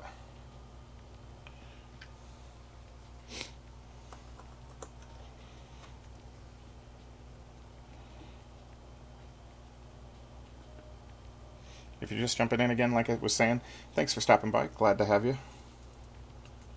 We are finishing up the base coats on two Sabines. One of them's done and base coated minus the details on her yellow, I just said yeller.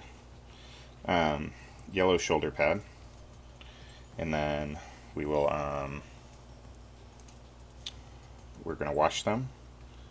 And while they're washing, I will show you what I'm doing with the bases while the wash is drying. And then I will highlight and we'll be done. So we're getting close. We've gotten to where we're at in an hour and 45 minutes. We're not going to finish these in the 2-hour mark, but we could definitely get them done in 2.5 hours or so. If you're watching out there in YouTube land, feel free to drop a message in the comments for me. Let me know you're there. I would love to chat with you.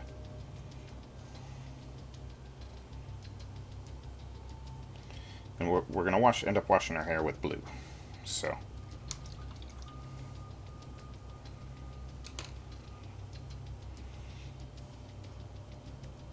this one I'm not going to glue together because I don't like highlighting faces with arms and stuff in the way. So I'm going to, when we put her together, we won't glue her together. We'll put her together, we'll let the wash dry, and then we'll take her arms off so I can paint the face. But that's what we're going to do there. And then I think I have a nice, let me check my drawer here. We're going to go into this royal cloak color for the rest of her hair. Now, I've not used this paint color before, and I'm going to try to do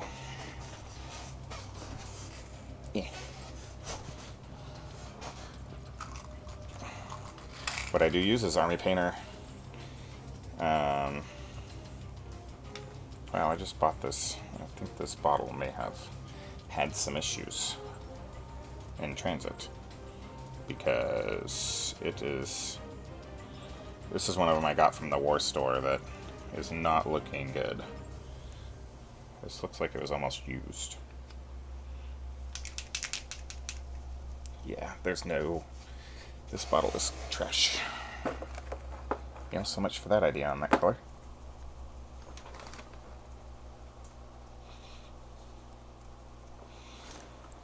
Let's see what I can get out of it.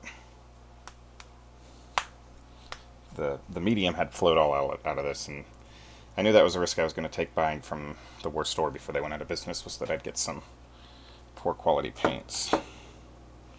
We'll see if I can work with it. No, it's completely dried inside that bottle, so c'est la vie. We'll pick a different color and we'll probably do a slight mix. So we're going to take some of the Scaly Hide instead.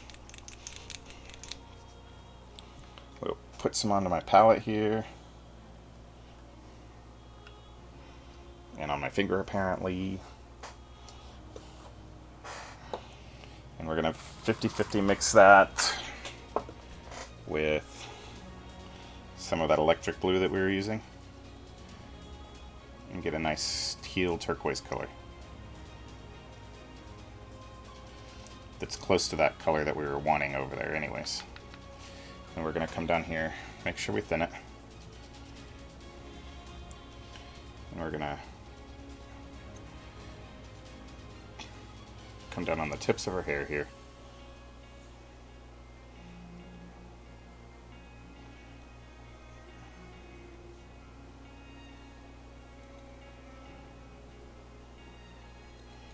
And then I'm going to try to feather it up just a little bit.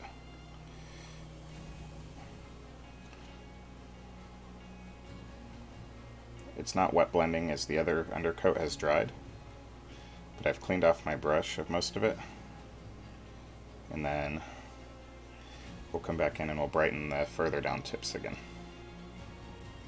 This will take a couple coats to get the effect that we're going for. And feather up. And stippling works however you want to get that color feathered. Clean my brush and feather the edges again before it completely dries. So you got to work quick.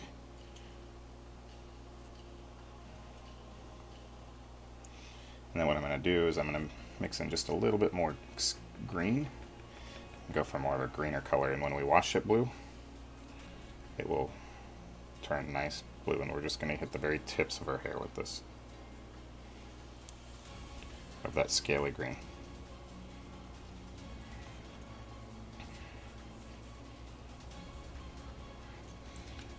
Clean your brush off and feather it up into the other color.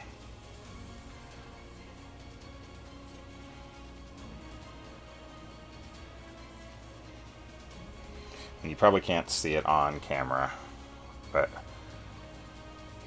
there's a nice color transition down into the tips of her hair. So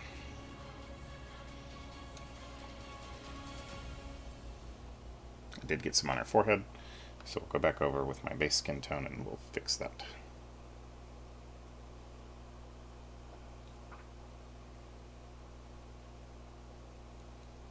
There we go. Let's see if I can get that in focus for you so you can see it.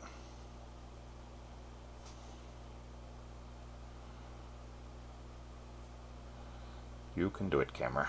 I know you can.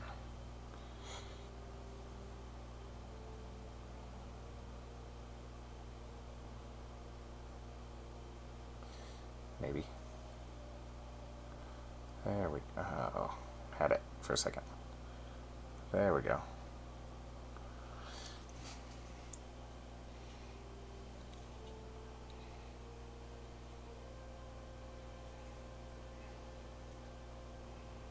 Touch up some of the brighter parts of her hair up top here with more electric yellow. Alright, we're going to let her dry. We're going to work on this shoulder pad over here, so we're going to go into some Spaceship Exterior, step 1. And we're going to paint our line around the outside of this shoulder pad. And that's going to be the basis for our checkerboard.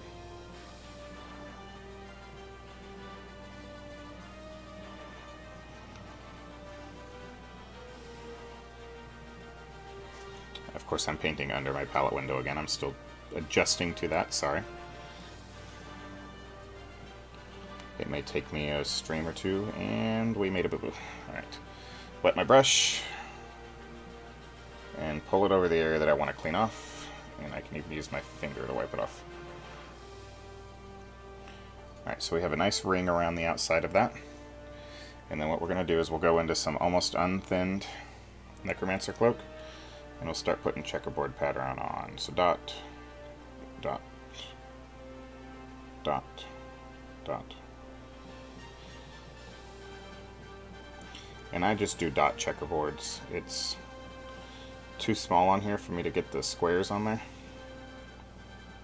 So dot checkerboards work for me on this.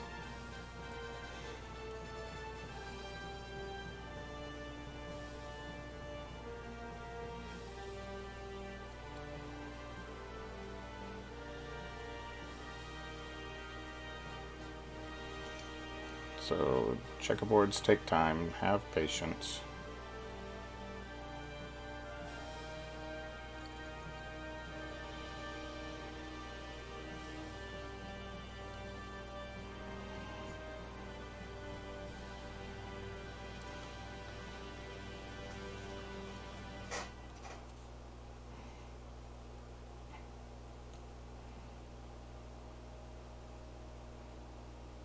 My checkerboards are far from perfect. I mean, they'll look good at tabletop distance.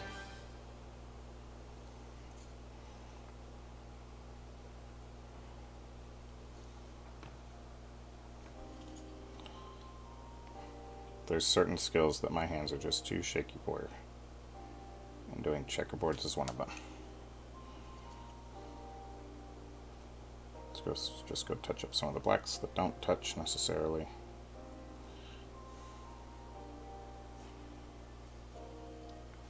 And then you can also go into back into your Spaceship Exterior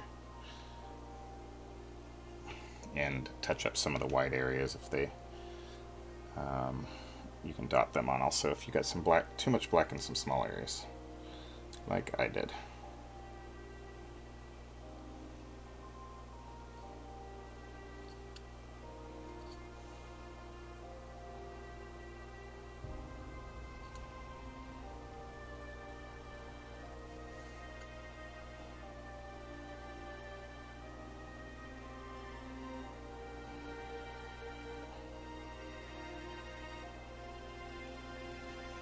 Alright, and then I also need to go dot my yellow onto one area that I got some black under the yellow. This is when I do touch up, is right here. Okay. Let's see if I can get it to come into focus for you.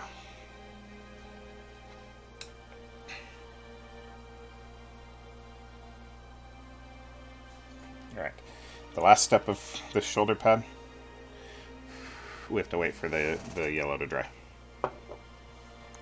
So we're going to do the same thing on the other one. We'll put her arm back on real quick.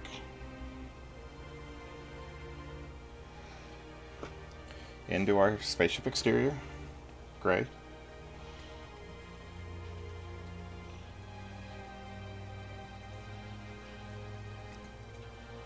And we'll do our line around the edge.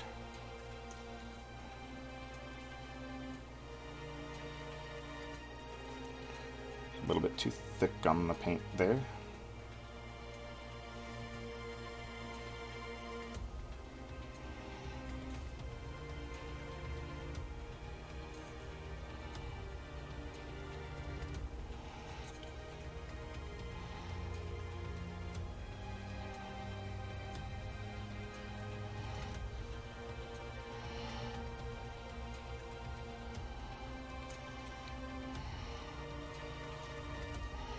If you paint your white line too thin, your checkerboard's going to become near impossible, so keep that in mind.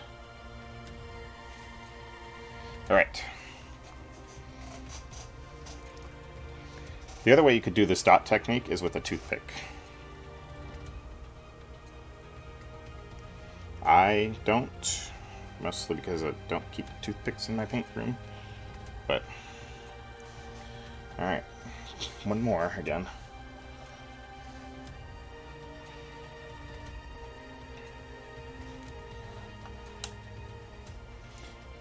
Trying to get it up here so you can see what I'm doing. Just have a bead of paint and then I'm dotting it. Again, makes a good effect for how small you're working with here.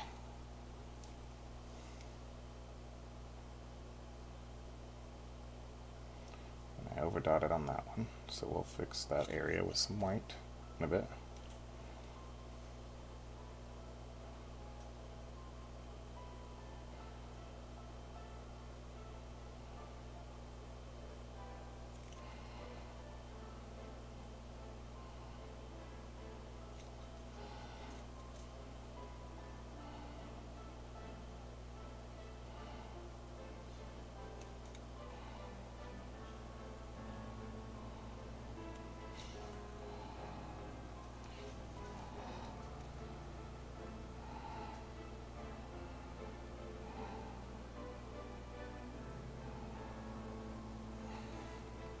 If you really wanted to spend a lot of time doing this, you could try to do the square checkerboards. I don't have the patience for that.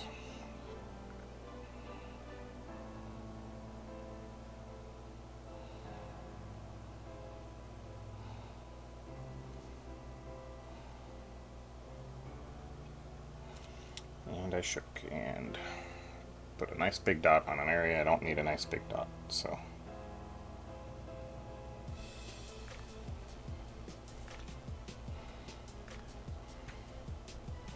God bless America, I did it again.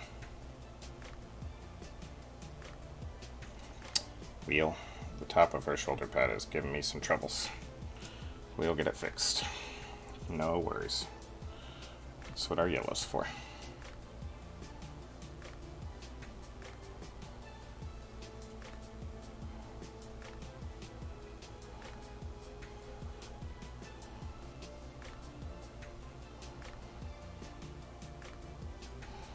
And then into our white to clean up some of the black blobs that we added on accident. Well, Spaceship Exterior, not white, but our white equivalent. Again, I hardly ever paint with pure black, and I hardly ever paint with pure white.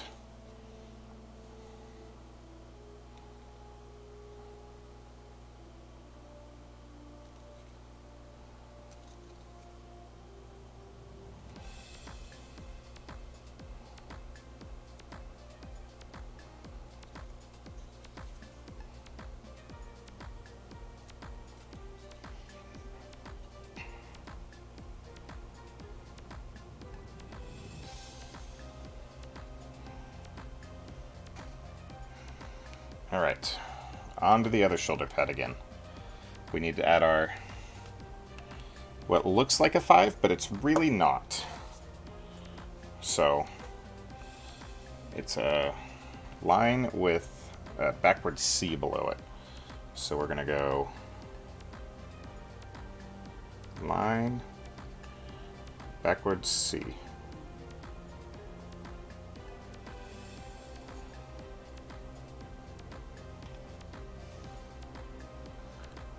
Like that. And once it dries, I overshot the line on the top, so we'll put some yellow on it to help it out a little bit. and once the yellow on the other shoulder pad dries, we'll be done with that. Get some skin tone on one spot on her face that doesn't seem to have enough. Okay. And I'm going to pull her head off while I can. And get her collar that I seem to have missed on this one. Alright. I think her shoulder pad's dry, so we can paint our design on this side. I've decided we're not putting the wolf on the other side. So our line, and then our little backward C underneath.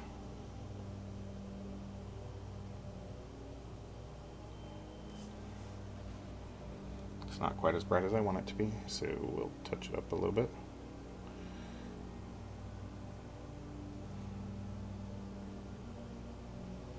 And then we're going to take some almost undiluted yellow, because I messed it up, and touch it up in the center so it looks right.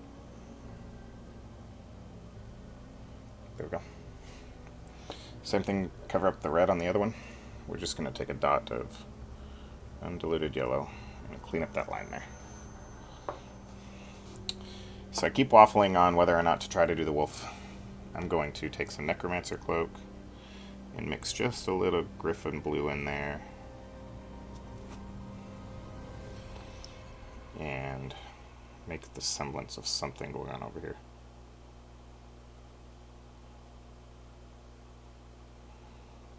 It may not be a perfect wolf, but it's going to look like... No, I can't. No, I don't like that at all. Well, paint it over it, and it'll just be a blue. Ta-da! Fixed.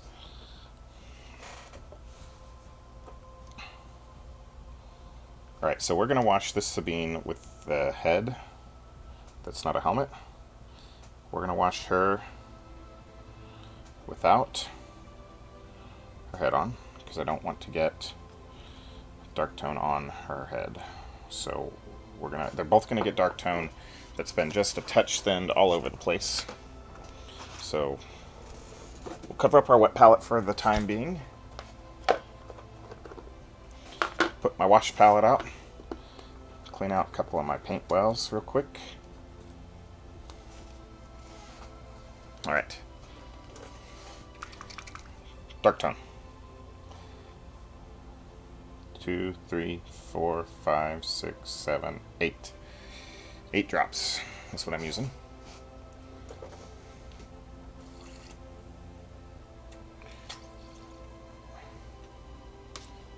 I'm going to take, since I'm adding some water to it, I'm going to take a drop of Flow Aid and throw it in there. Literally 1 drop of Flow Aid. And then I'll probably put like 1 or 2, maybe 2 drops of water in there. 1, 2, 3, actually. Alright, grab my wash brush. See how that thinned out for me. Yeah, alright. And wash all the things. Wash all the things. And then on the orange and on the pad, we're gonna wash it. Then we'll get wet our brush cleaned off, and we'll come back and get the areas that we don't want to be too black. So like the backs of her hand, some of the other areas. So, and we'll do that throughout the whole miniature. So we'll wash her chest plate.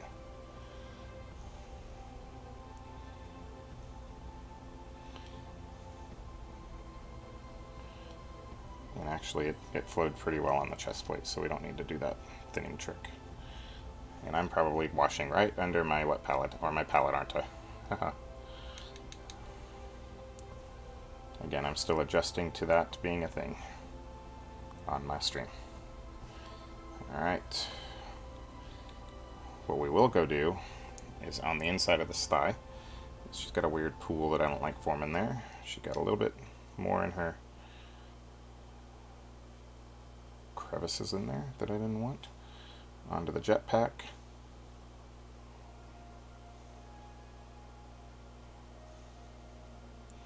Across her shoulders and her shoulder pad and up to the gun. We will hit some metallic onto that gun as highlight. Not right now. We'll use the metallic to highlight the gun and it really makes it kind of pop. So we're going to get this shoulder pad wet and rinsed off. Back of her hand. Really keep an eye out for anywhere you may have missed getting wash applied because it stands out like a sore thumb later. So like under this hand I can see I missed. Under the dark saber.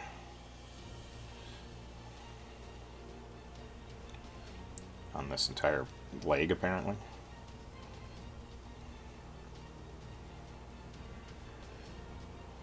Okay. Alright. On to the other one. Same thing here. We're going to go over the whole head with this, the whole helmet. But then as soon as I get it applied to the whole helmet, we're going to wet my brush and we're going to rinse off the pink areas. A little bit. Okay. Backpack. Got a little bit much, so wet my brush, pull it off. I'm avoiding that blue shoulder pad because it's still a little bit wet. Hopefully it'll dry here soon. Get the upper body, torso. Rinse off my brush. Get this yellow shoulder pad cleaned off. Get this arm. I think we're going to have just made just the perfect amount of wash for what we need. Start getting the other arm. And try not to apply a wash to an area until you're ready to work that area. Because if you do, what'll happen is it could start drying before you're ready to work that area. And let gravity work for you. So start at the top, work your way down.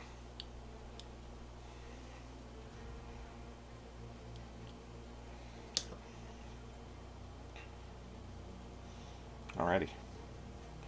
Let's get under this arm.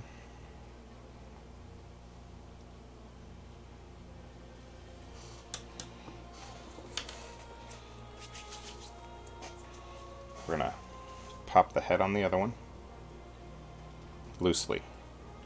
And we're going to flesh wash that one. So Army Painter flesh wash.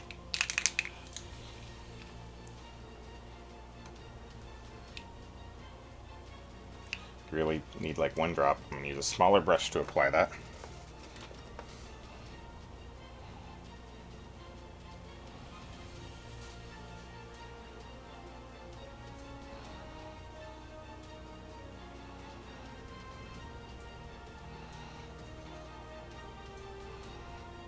Make sure you get all the areas where your flesh is showing.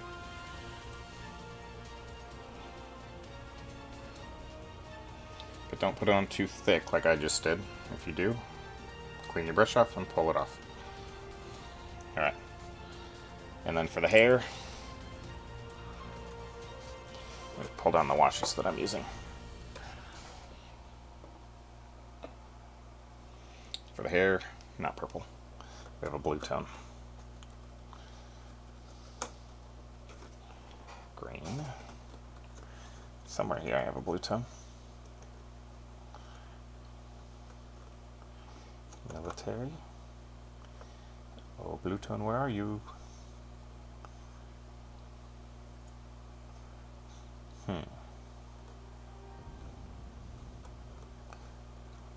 Military, purple, green,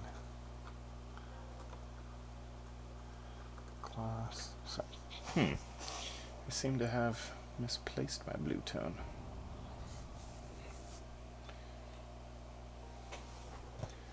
I used it on Orly the other day when I painted Orly. So, it's gotta be here somewhere.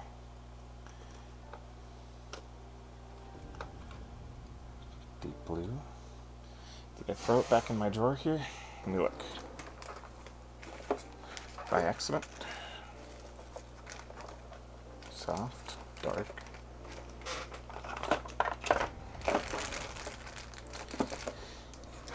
Wheel, that's a conundrum.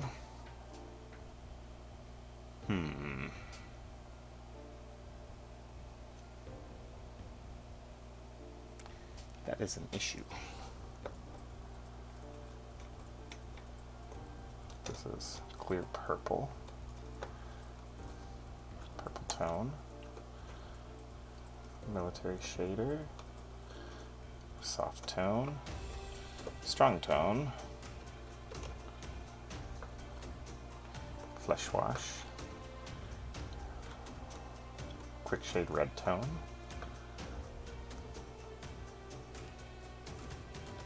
Well, cool. I was really counting on having that blue tone that I can't find in my paint rack. Oh, I pulled it out already. I'm a dork. Blue tone. Duh. And we're going to use a fine brush on this one again. And we're going to go over the hair with it.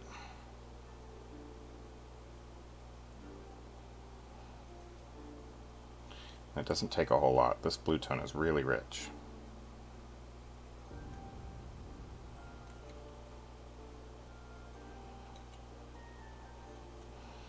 Just make sure with the hair that you streak it down in the direction the hair needs to go.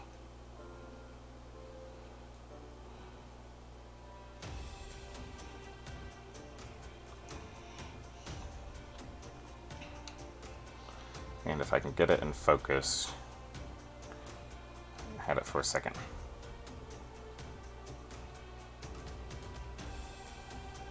Well, it's there. So, alright, we're going to put these down to dry real quick. They shouldn't take too long. Stick them down here. I have a fan in as I throw them. Wow. Good job, Dustin. You are doing great today. I knocked her arm off. What I have is a fan underneath my desk. I am riding the absolute struggle bus today. So you can see that miniature painters who do this regularly don't have perfect days. I'm going to put you on mute real quick while I take a drink of water.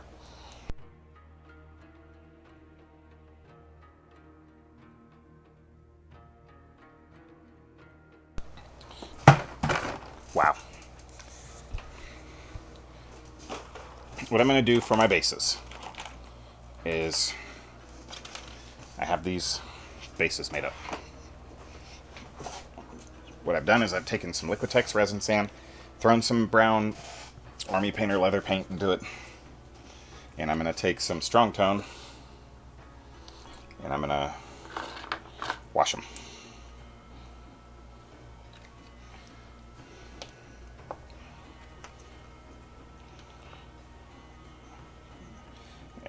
And what I typically do is I sit down one night when I don't feel like painting a whole bunch, turn on a Netflix movie, show, whatever I want to watch, and I texture a bunch of bases. And I pull them out of my personal army collection, and when I get a commission in that requires some, I'll pull them out pre-textured, and it lets me get commissions out the door quicker, because then I don't have to wait for this texturing to dry before it's ready to go. Make sure you cover everywhere, spread that wash around, and I'm going to throw that down in front to dry as well.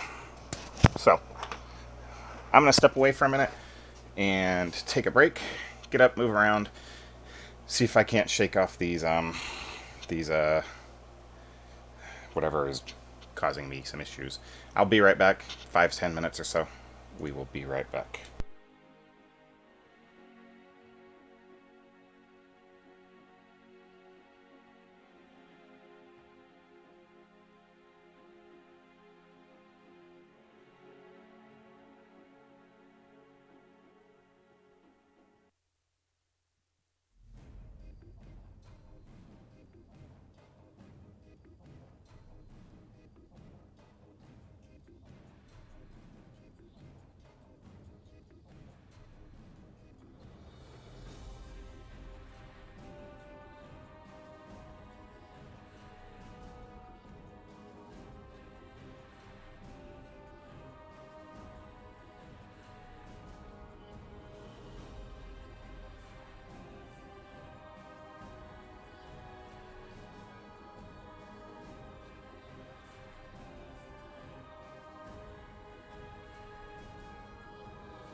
Alright everyone, I am back. How are you doing? Real quickly, I made a microphone pop guard for my mic while I was away for a second, because I realized in some of my old videos that y'all were maybe hearing me breathe a little bit. Let's see. Filters, audio filters, clues. Trying to work on some of that. Advanced audio properties.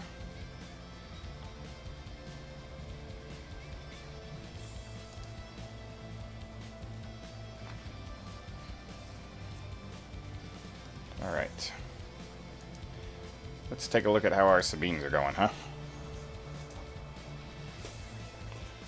We are almost all the way dry on that one. That fan blowing on it really helps them to dry real quick, so you can get to working on it. So, it's not going to take us long to highlight these up. Let me get the video turned back on here. Not going to take us long at all.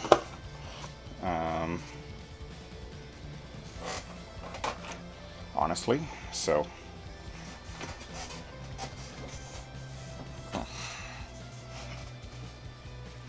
We're going to start with the face on this Sabine. I always start with the face when I come back to highlighting. So, first thing we're going to do is we're going to take our base tone. And we're going to hit the cheeks. This is going to be a large area. I haven't done skin tones on this channel yet, so this is going to be... We're going to get almost everything except just the deepest recesses. So, the nose... top of the lip. We're going to get the forehead up here. Really make sure you hit all the spots.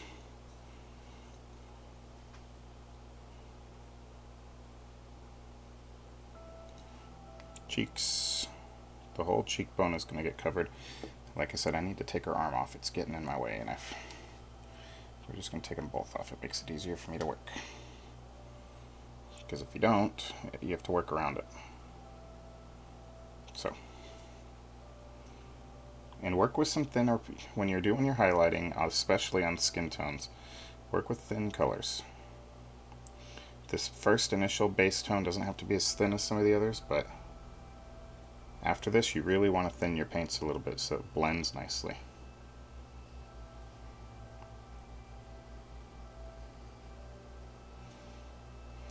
Alright.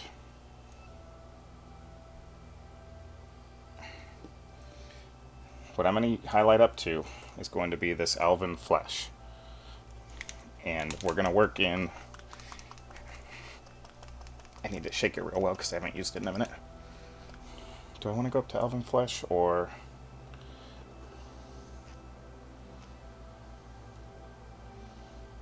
No, yeah, we'll go up to elven flesh. So...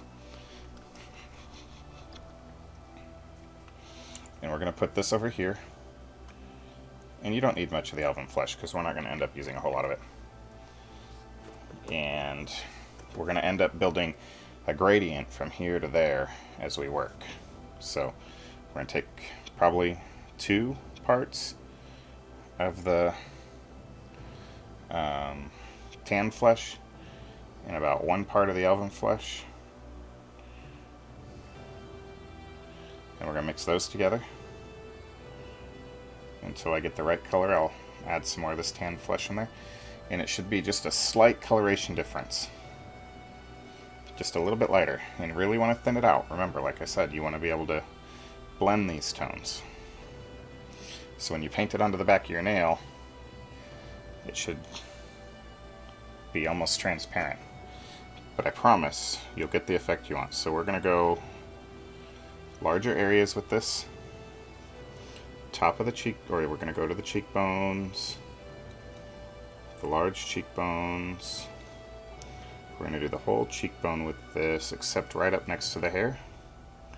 And what you're going to do with your highlights is you're going to work in increasingly diminishing areas. So, bridge of the nose for sure, top of the lip, and small area on the forehead here. Alright, next we're going to pull a little bit of Elven Flesh in and grab some of that color we were already working with, and we're just going to move it over here into a little bit of a gradient. Alright, a little bit of water, lighter color. When you're working with stuff this thin, it doesn't take much to dry. Smaller area even. So we're about a 50-50 blend now. And I'm just getting the higher areas of the cheekbones. Right at the front of the lip under the nose. The chin.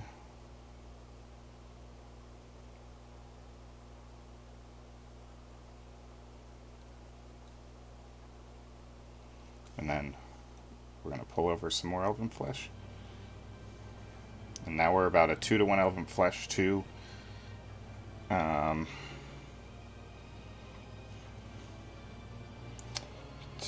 tan flesh. We're going to get some of just the higher highlight areas with this.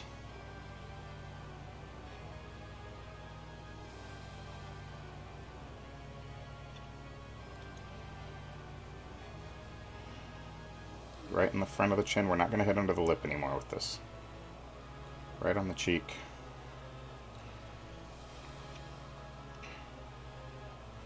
And then almost pure Elven Flesh now. And we're just going to do some spot gloss highlights with this. So the very tip of the nose. Really where it's bright. The very tip of the cheekbones.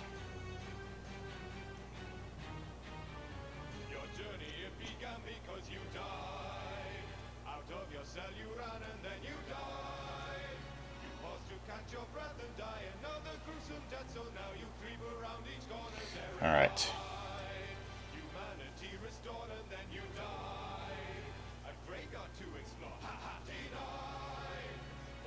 Just blending in some of the color tones real quick.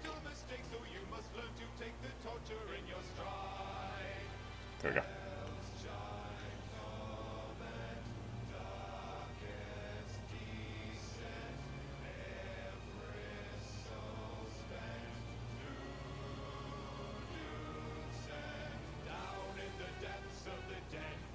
I'm edging some of the cheekbone here. Same thing on the other side, the jawline. Alright. We're going to try to get her eyes here. She does have dark eyeliner on, so we will try to get some of that black around her eyes by painting some Necromancer Cloak into the eye sockets.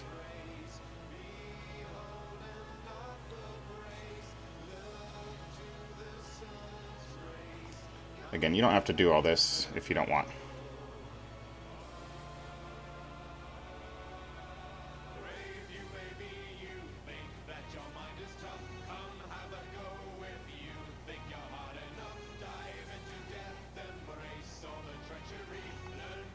If you mess up, take some of your base tone and touch up.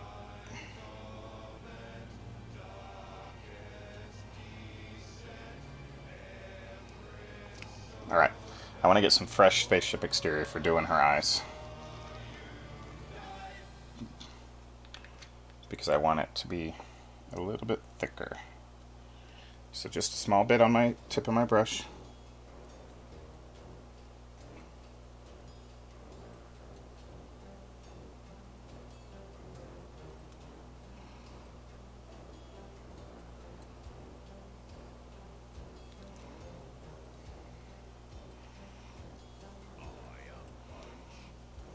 And then back to my Necromancer Cloak. And I do my irises up and down.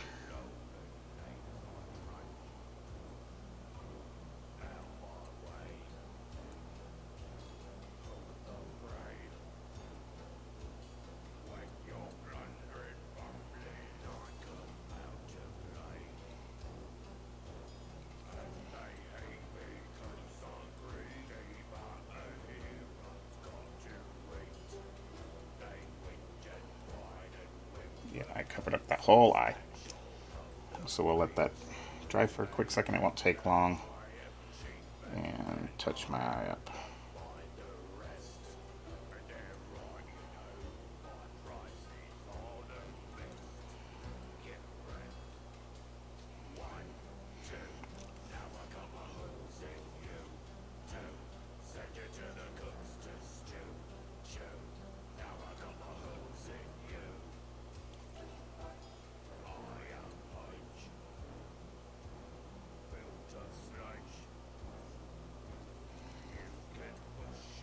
Alright, take some of my base tone, skin tone, and touch up under the eye.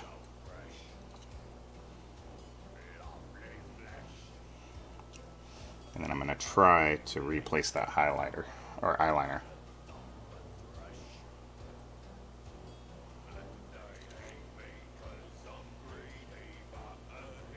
It's a never-ending battle sometimes.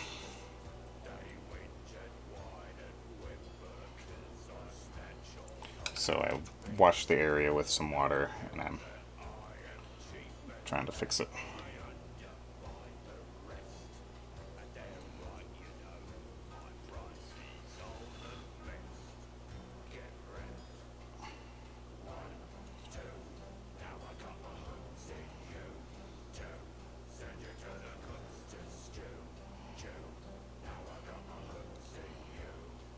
Okay.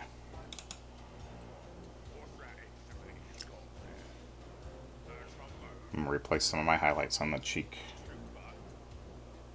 that I lost when I was doing that. Alright.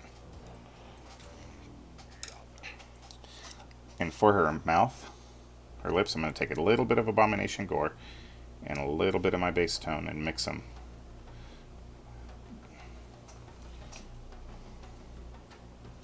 And that's going to go under her lips.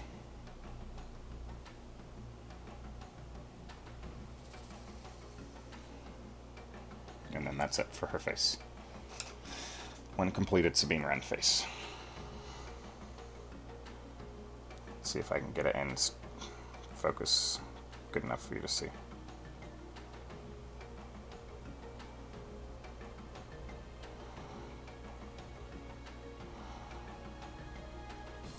I wonder, test an idea here.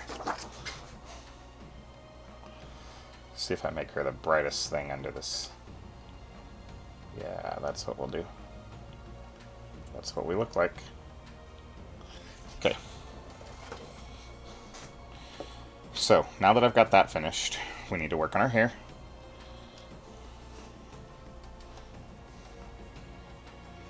So we're going to go back into our electric blue.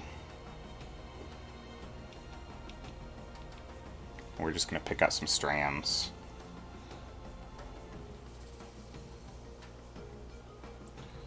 This head and this stuff is going to be the longest highlighting part, and then the rest of the body is not going to take long. Be very, so what I'm looking for, conservative with the amount of highlights you use here. You just want to pull out some of the larger, more noticeable strands of hair.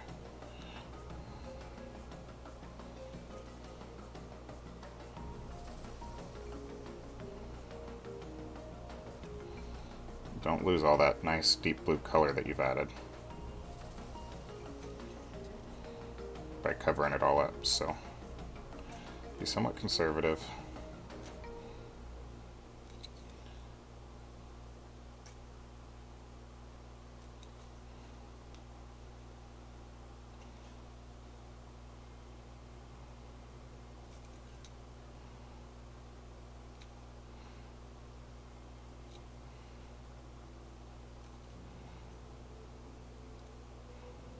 I'm kind of using the side of my brush and highlighting with the side of my brush here. And then we're going to go into that green mixture that we made of the green and the electric blue here.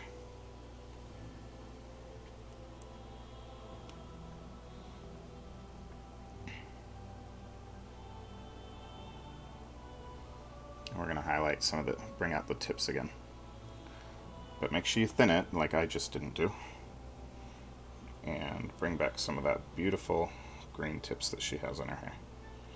Or the turquoise looking tips.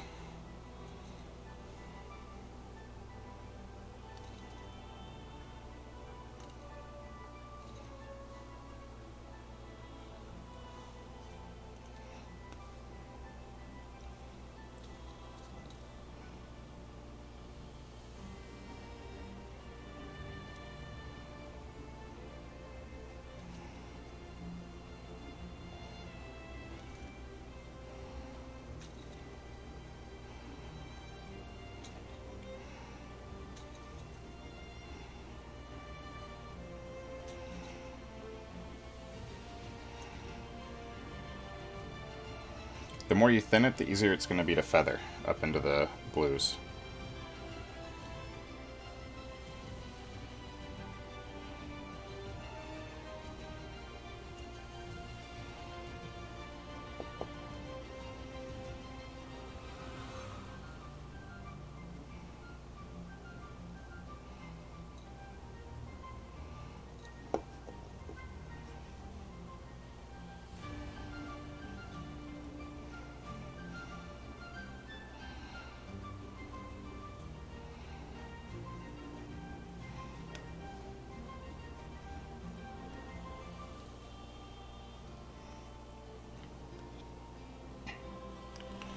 Almost done with this.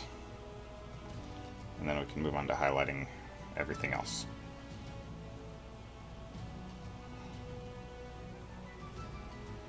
Okay. Alright. So, I'm going to glue her back together, because she is done. But I want her face to dry first.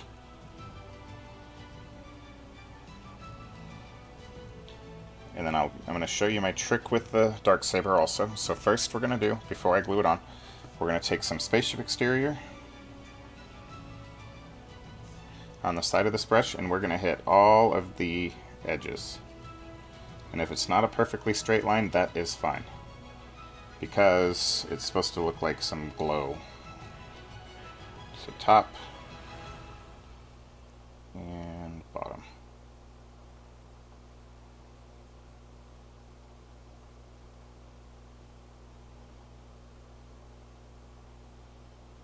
Alright, and then what I'm also going to do is I have a bit of sponge, just out of a, I don't know, it's foam of some sort, out of some packing material somewhere. Sprue packing, I don't know, I'm not quite sure.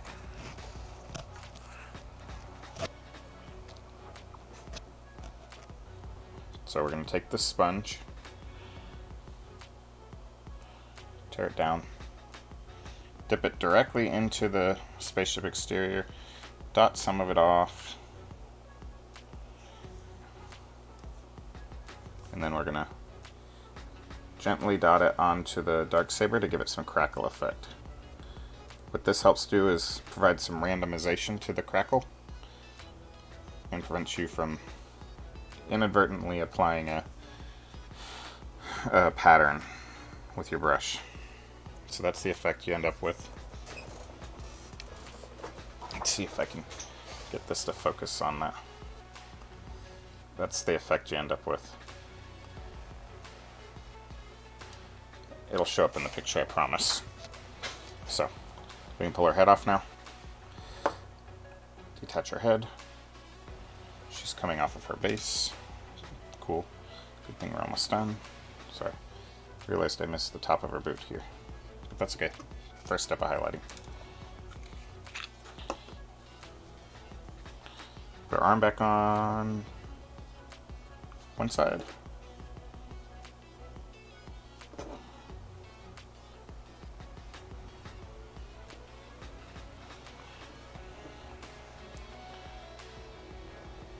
On her Naruto run pose. Just what it looks like to me.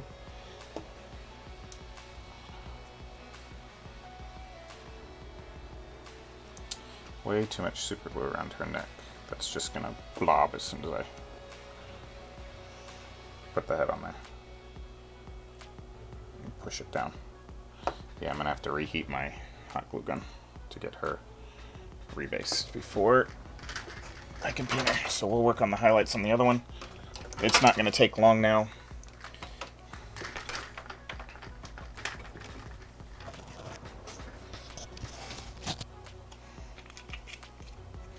Other arm.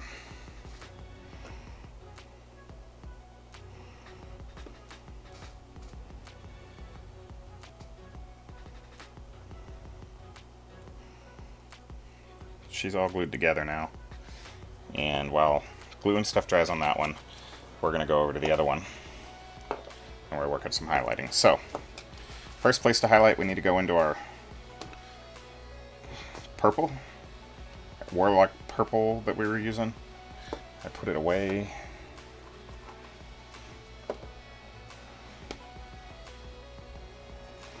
And we're going to thin it out a little bit, and we're going to hit some of the highlights on the helmet. Just on the very top. And that's really all we're going to highlight on the helmet is the purple. We really want that purple to be a good bright color. So, get it good and thinned, and highlight the purple. Okay. We're going to go into our Griffin Blue. Mix in just a touch of that electric blue to make a highlight color.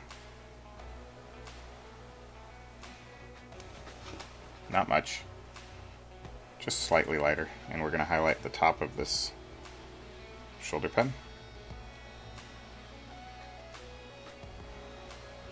Maybe a little bit more of that electric blue in there. Get it a little bit brighter. Okay.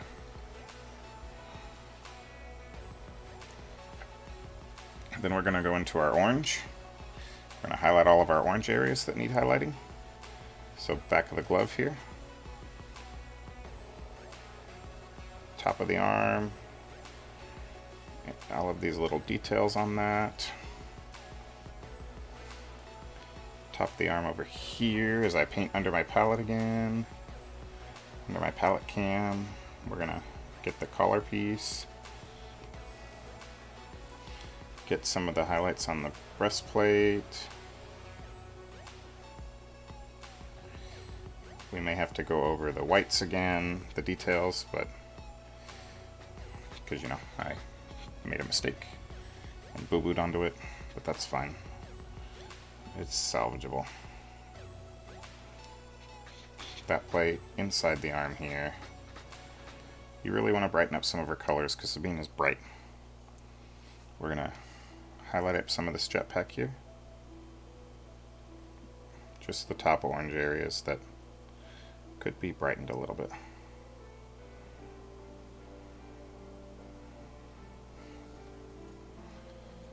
Alright. Same thing on the helmet though. Like I said we were only going to do the pink. We're going to get a couple of the orange areas also. Okay. Back onto that collarbone again. I didn't get quite enough orange on there. Same thing on this breastplate. Okay. And this knee pad. Just some edge highlighting there. Alright. Oranges are done as soon as I finish this arm band. And this little bit of this hand here. Alright, I need to stop. Or else I'll just keep doing this over and over and over again. And I just said I need to stop, and I'm going to do it again. Okay. Alright.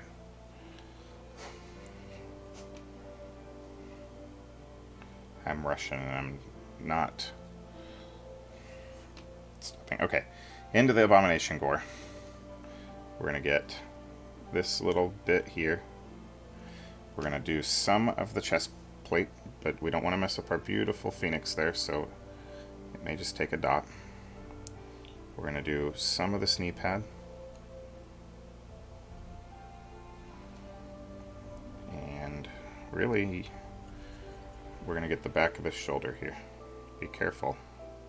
It's harder to touch up during the highlight phase, so take your time. Alright. We're going to go into our leather brown. And we're going to touch up the thigh, top of the thigh area here. Make sure you thin this down real well, else it won't blend right. So get it fairly thin. You want to blend your highlights. Inside of the thigh here.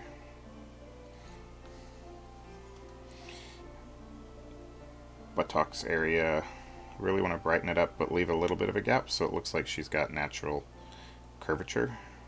People don't have perfectly flat butts. They do curve some. Alright. We're going to take some of that leather brown again. We're going to do some edge highlighting on the darker areas. So here on some of the leather. And make it look scratched and used and worn. So just take the edge of your brush and run it along some of the edges of some of the darker leather areas of the holsters and stuff. Really give it some character. It doesn't matter if it's perfect. We're looking for character here.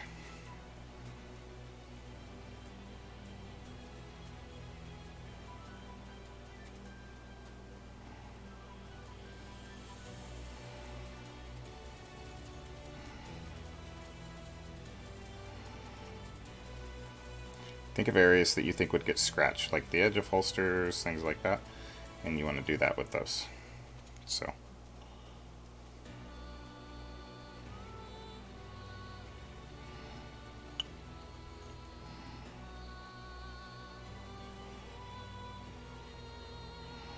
Belts, edges, things like that. Okay. Alright, we're going to take some of that oak brown on our brush, and that's going to be our highlight color as well for the oak brown. And we're going to take like a 2-to-1 oak brown to leather as our highlight color, leather brown, for the oak brown. Try to keep paint from getting up in the ferrule with this brush. Alright, I can smell my hot glue gun, so we're going to reapply real quick. And I'm just going to hit the areas where her feet goes because I can see where they go.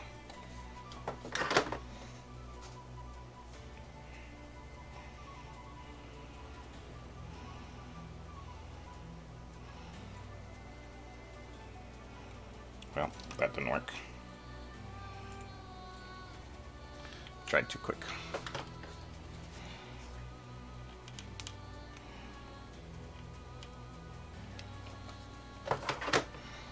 Work fast, Dustin, work fast. There we go. Oh, and that's what I didn't want to happen. You gotta be careful with the hot glue guns for stringing. We're gonna let her dry over there. Go into this highlight color that I was talking about. We're gonna get some of the center. Like highlight her legs real quick. Give her some definition. Want it just a touch lighter. Because right now it's not differentiating between it and the regular oak brown. There we go.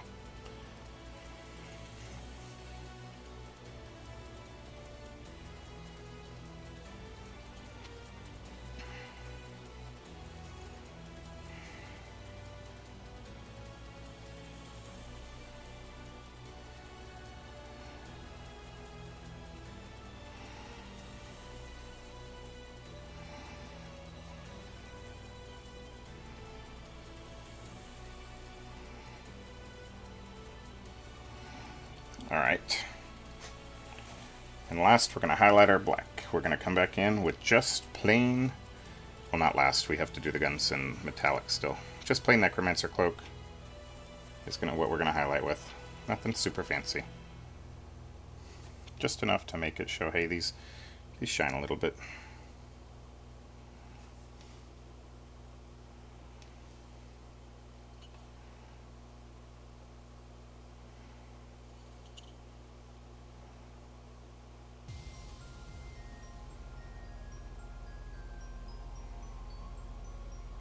Okay. Let me unplug my hot glue gun. Alright, so for the two pistols, we're going to go into some gunmetal.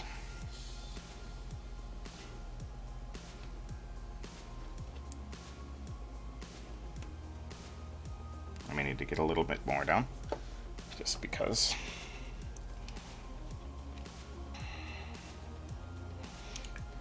Be sparing with your metallics, they go a long ways.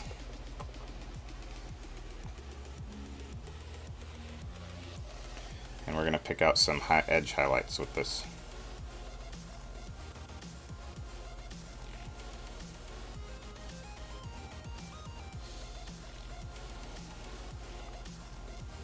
So I'm using just the edge of my brush and running it along the edges.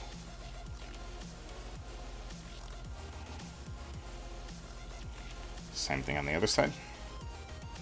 Edge of my brush at an angle, run it along the edges.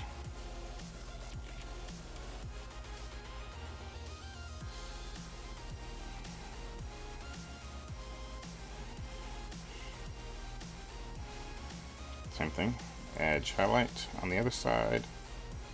Just give it some color. And then take your fine tip brush. She's got a belt buckle. Paint it on.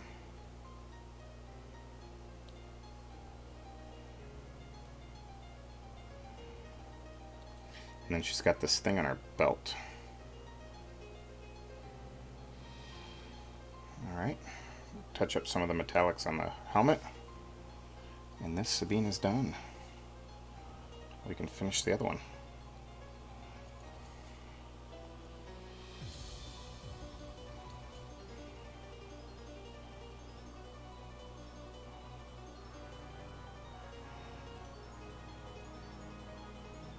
Just giving her pack a little bit of scrapes and scratches and stuff.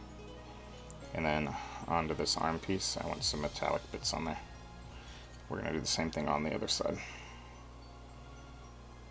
So it's almost like dry brushing, but not. Alright, once to be done. Let's see if I can get you a decent shot of what she looks like. Let's swap this up.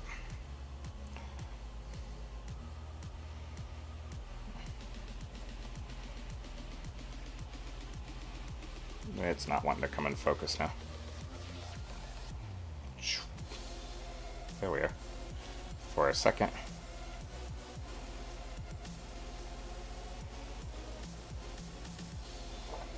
So, we'll get pictures on the Facebook site. Alright, on to my other one. Alright, so for the Dark Saber, we're going to start with our metallics this time since I've already been working on it on my brush. We need to get the handle a little bit.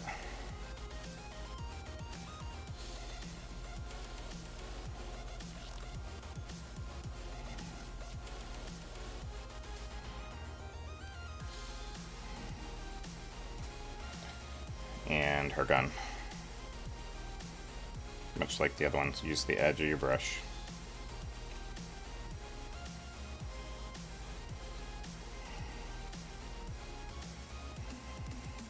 Okay. I'm going to go ahead and paint the buckle on while I'm here.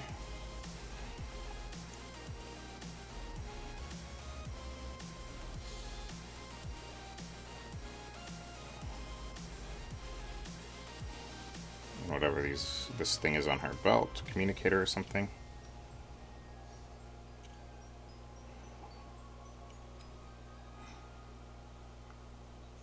And the scrapes on the back of her backpack.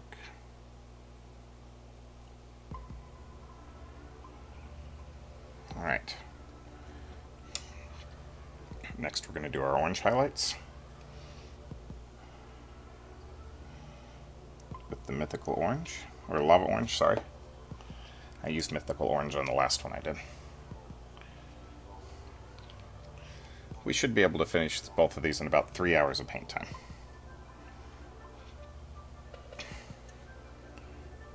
Of actual time painting, not including breaks or talking downtime or anything like that, so.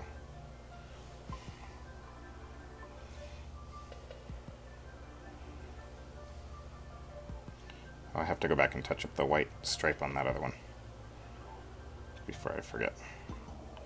So we'll grab that in just a minute.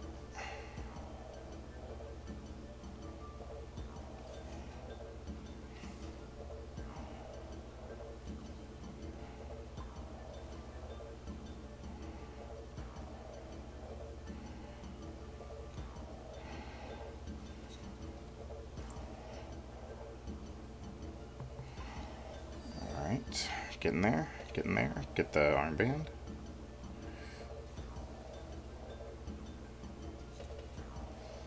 Get the armband. Alright. Get the jetpack in the back of her shoulder pad. Here, jetpack.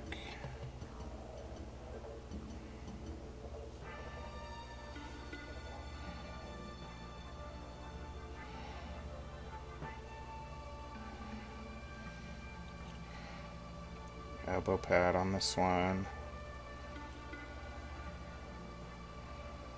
Really want to try to bring back some of those orange colors that we lost with the wash.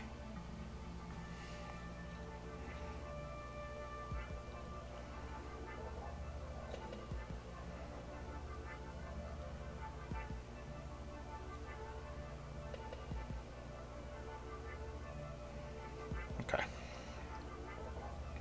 One more spot and then we'll be done with the orange for now. Collarbone again.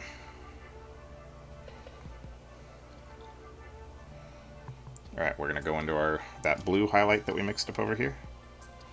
And we'll get her shoulder pad.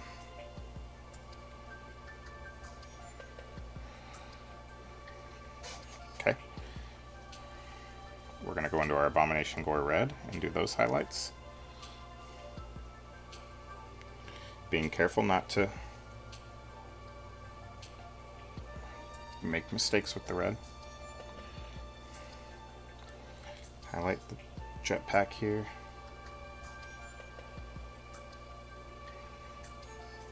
The knee pad needs some edge highlighting. On this one I may actually go in and bring back my orange stripes on that knee pad because they're gone. They're just completely gone. So touching up our chest pad here, chest plate. Let's go ahead and go do that I was talking about. Bring back our orange stripes.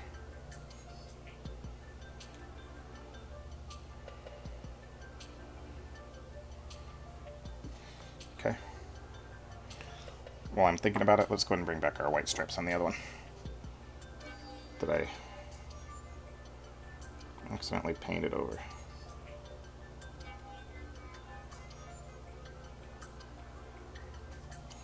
We're going to brighten these white stripes on this one too. Really make them pop.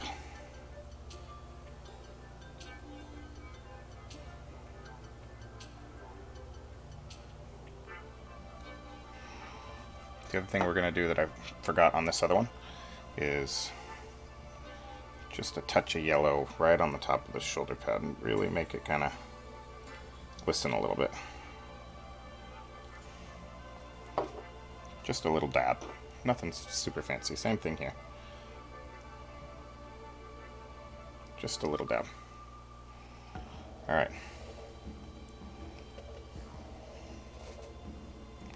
And then our Necromancer Cloak, we'll hit our black areas. And then we'll do our browns, and then we'll be done. And then we're on to basing.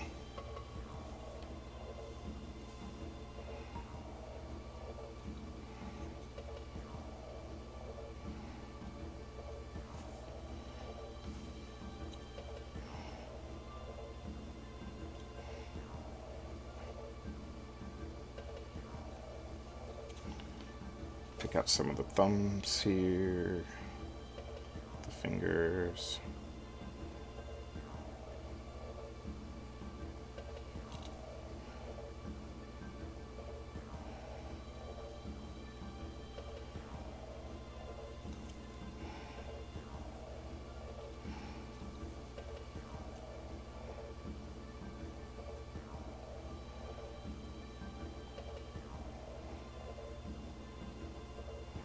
Okay. Leather brown. Thin it out. And highlight that interior parts of the legs.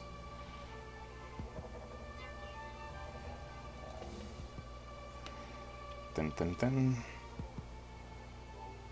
Buttocks area.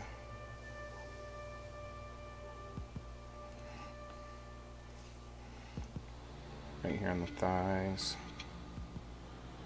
Give her some dimension to her body. And this one I may actually go into some skeleton bone that I have over there, just a little bit. And bring up some of these highlights just a little bit further on mine.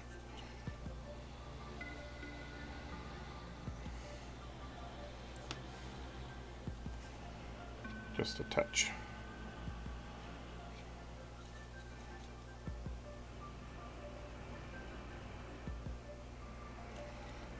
Okay. Alright. To that, remake my oak brown and leather brown mixture over here.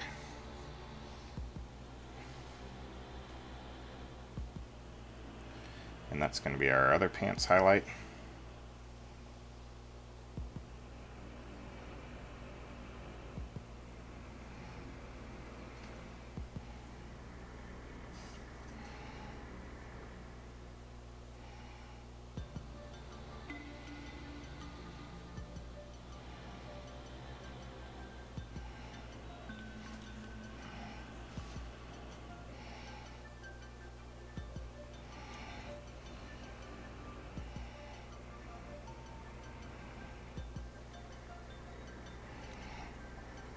Okay, pure leather brown to do some of that edge leather work that we were talking about before.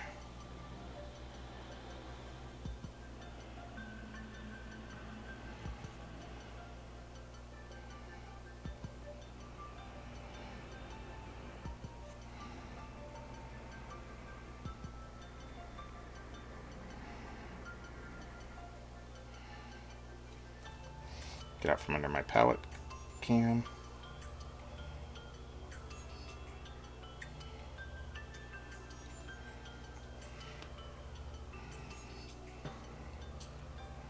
It's going to take me quite a little while to get used to that, because I naturally lean to that side when I sit, so because I lean on my left arm while I'm painting.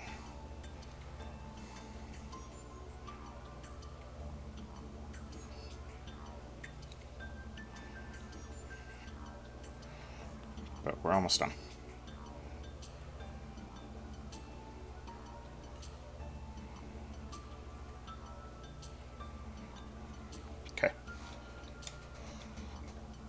Let's get my gunmetal highlights down the metallic things on her arms and stuff that I was doing like the other one.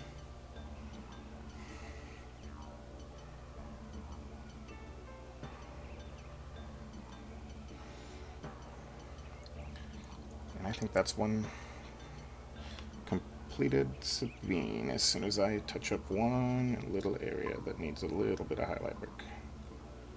Okay. Another completed Sabine. Let's see if I can get this one in focus for you.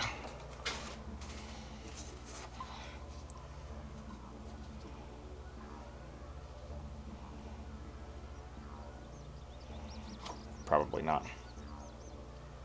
For a second. For a second she was there. There we go. Alright. Let's do our bases up real quick. What do you say? So, they're dry. Take my dry brush. And I'm going to go in here and grab some of that leather brown that we were working with. And I'm going to dry brush.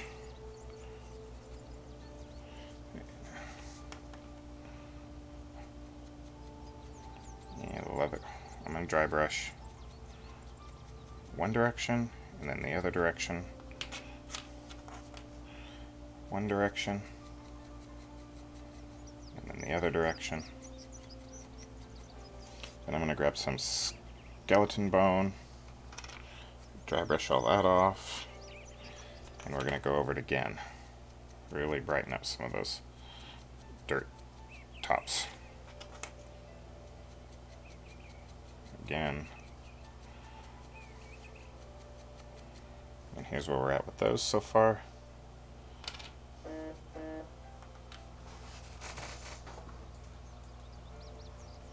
Why am I getting an email this late?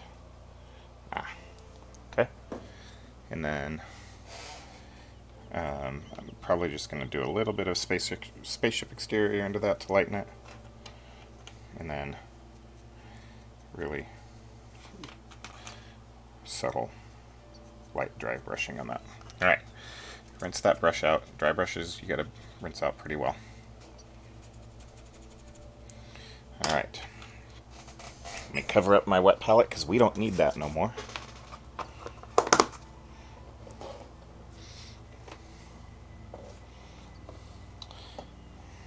Sabine uses so many colors. We need this, my cheapy palette. We also need this fancy washable glue. That's what I use to adhere stuff to my bases. So PVA glue is what it is essentially. I got this brand for like 99 cents a bottle at the store, or cheaper, I don't remember. We're going to apply some grass. And I have this ratty old, this is my glue brush. It's hard as a rock.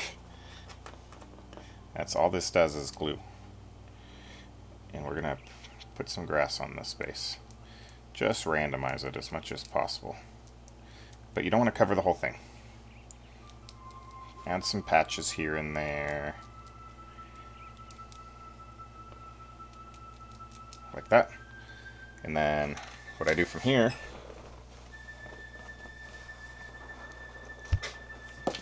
is, that's not the brand, that's just a container that I use, is I take my grass bucket, the Army Painter flock, dunk upside down.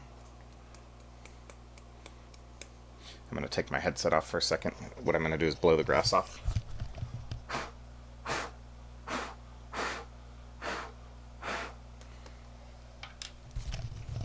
And when I'm blowing the grass off, I blow up and at an angle from underneath the base, kind of, and that helps the grass stand up.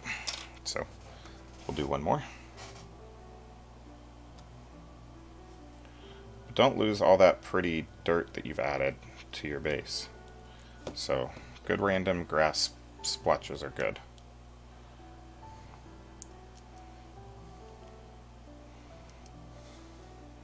So don't cover up the whole thing with grass unless that's the look you're going for. So tap it off. Take my headset off again while I blow grass off.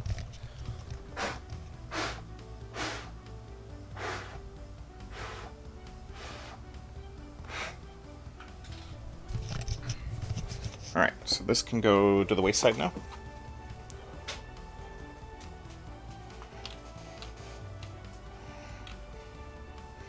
And ta-da, 2 bases.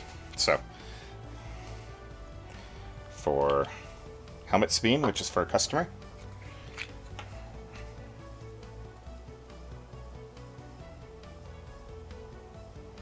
super glue,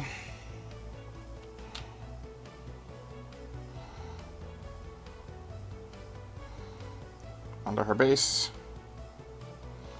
push and hold for a second, make sure you're getting her on there straight.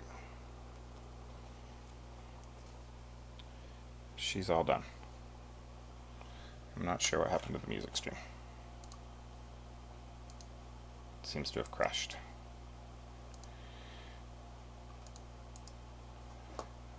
Let me fix that real quick.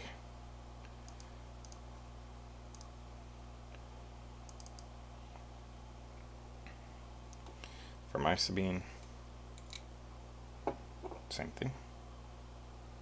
I did notice an area where I messed up.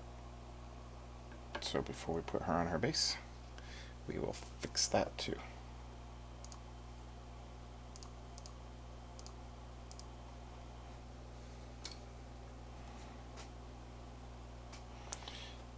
Right here, I got some orange on the inside of her boot. So Necromancer Cloak, and it's fixed. Ta-da.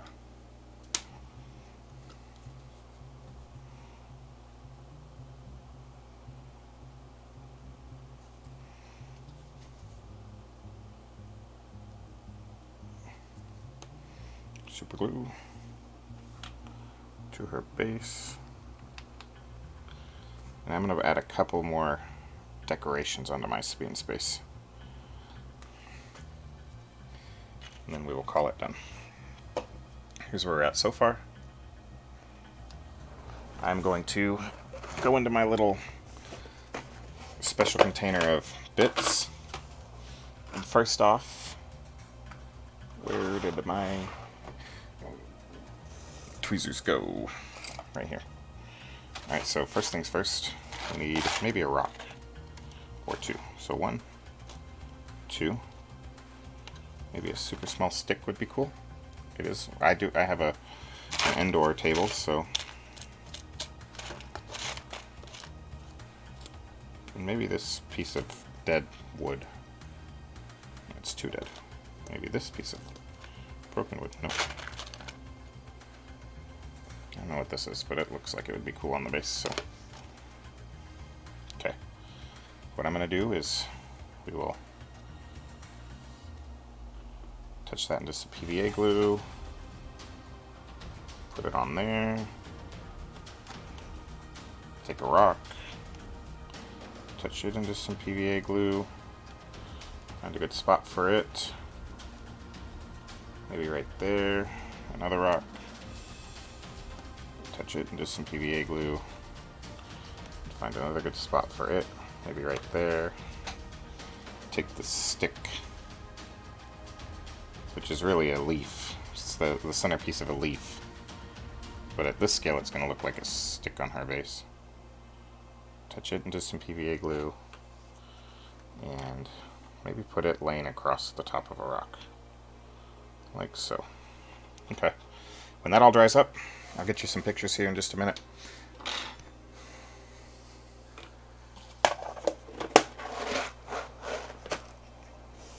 But we have 2 completed Sabine models done up on stream. I know we can't really see on the stream right here, but 2 completed Sabine models in about 3 hours work time, if not a little bit less. I appreciate you stopping by. Thanks so much for visiting me and spending your time with me tonight. My name's Dustin, Jagged Brush Studios. I am out for the night. Get out there and paint some more minis.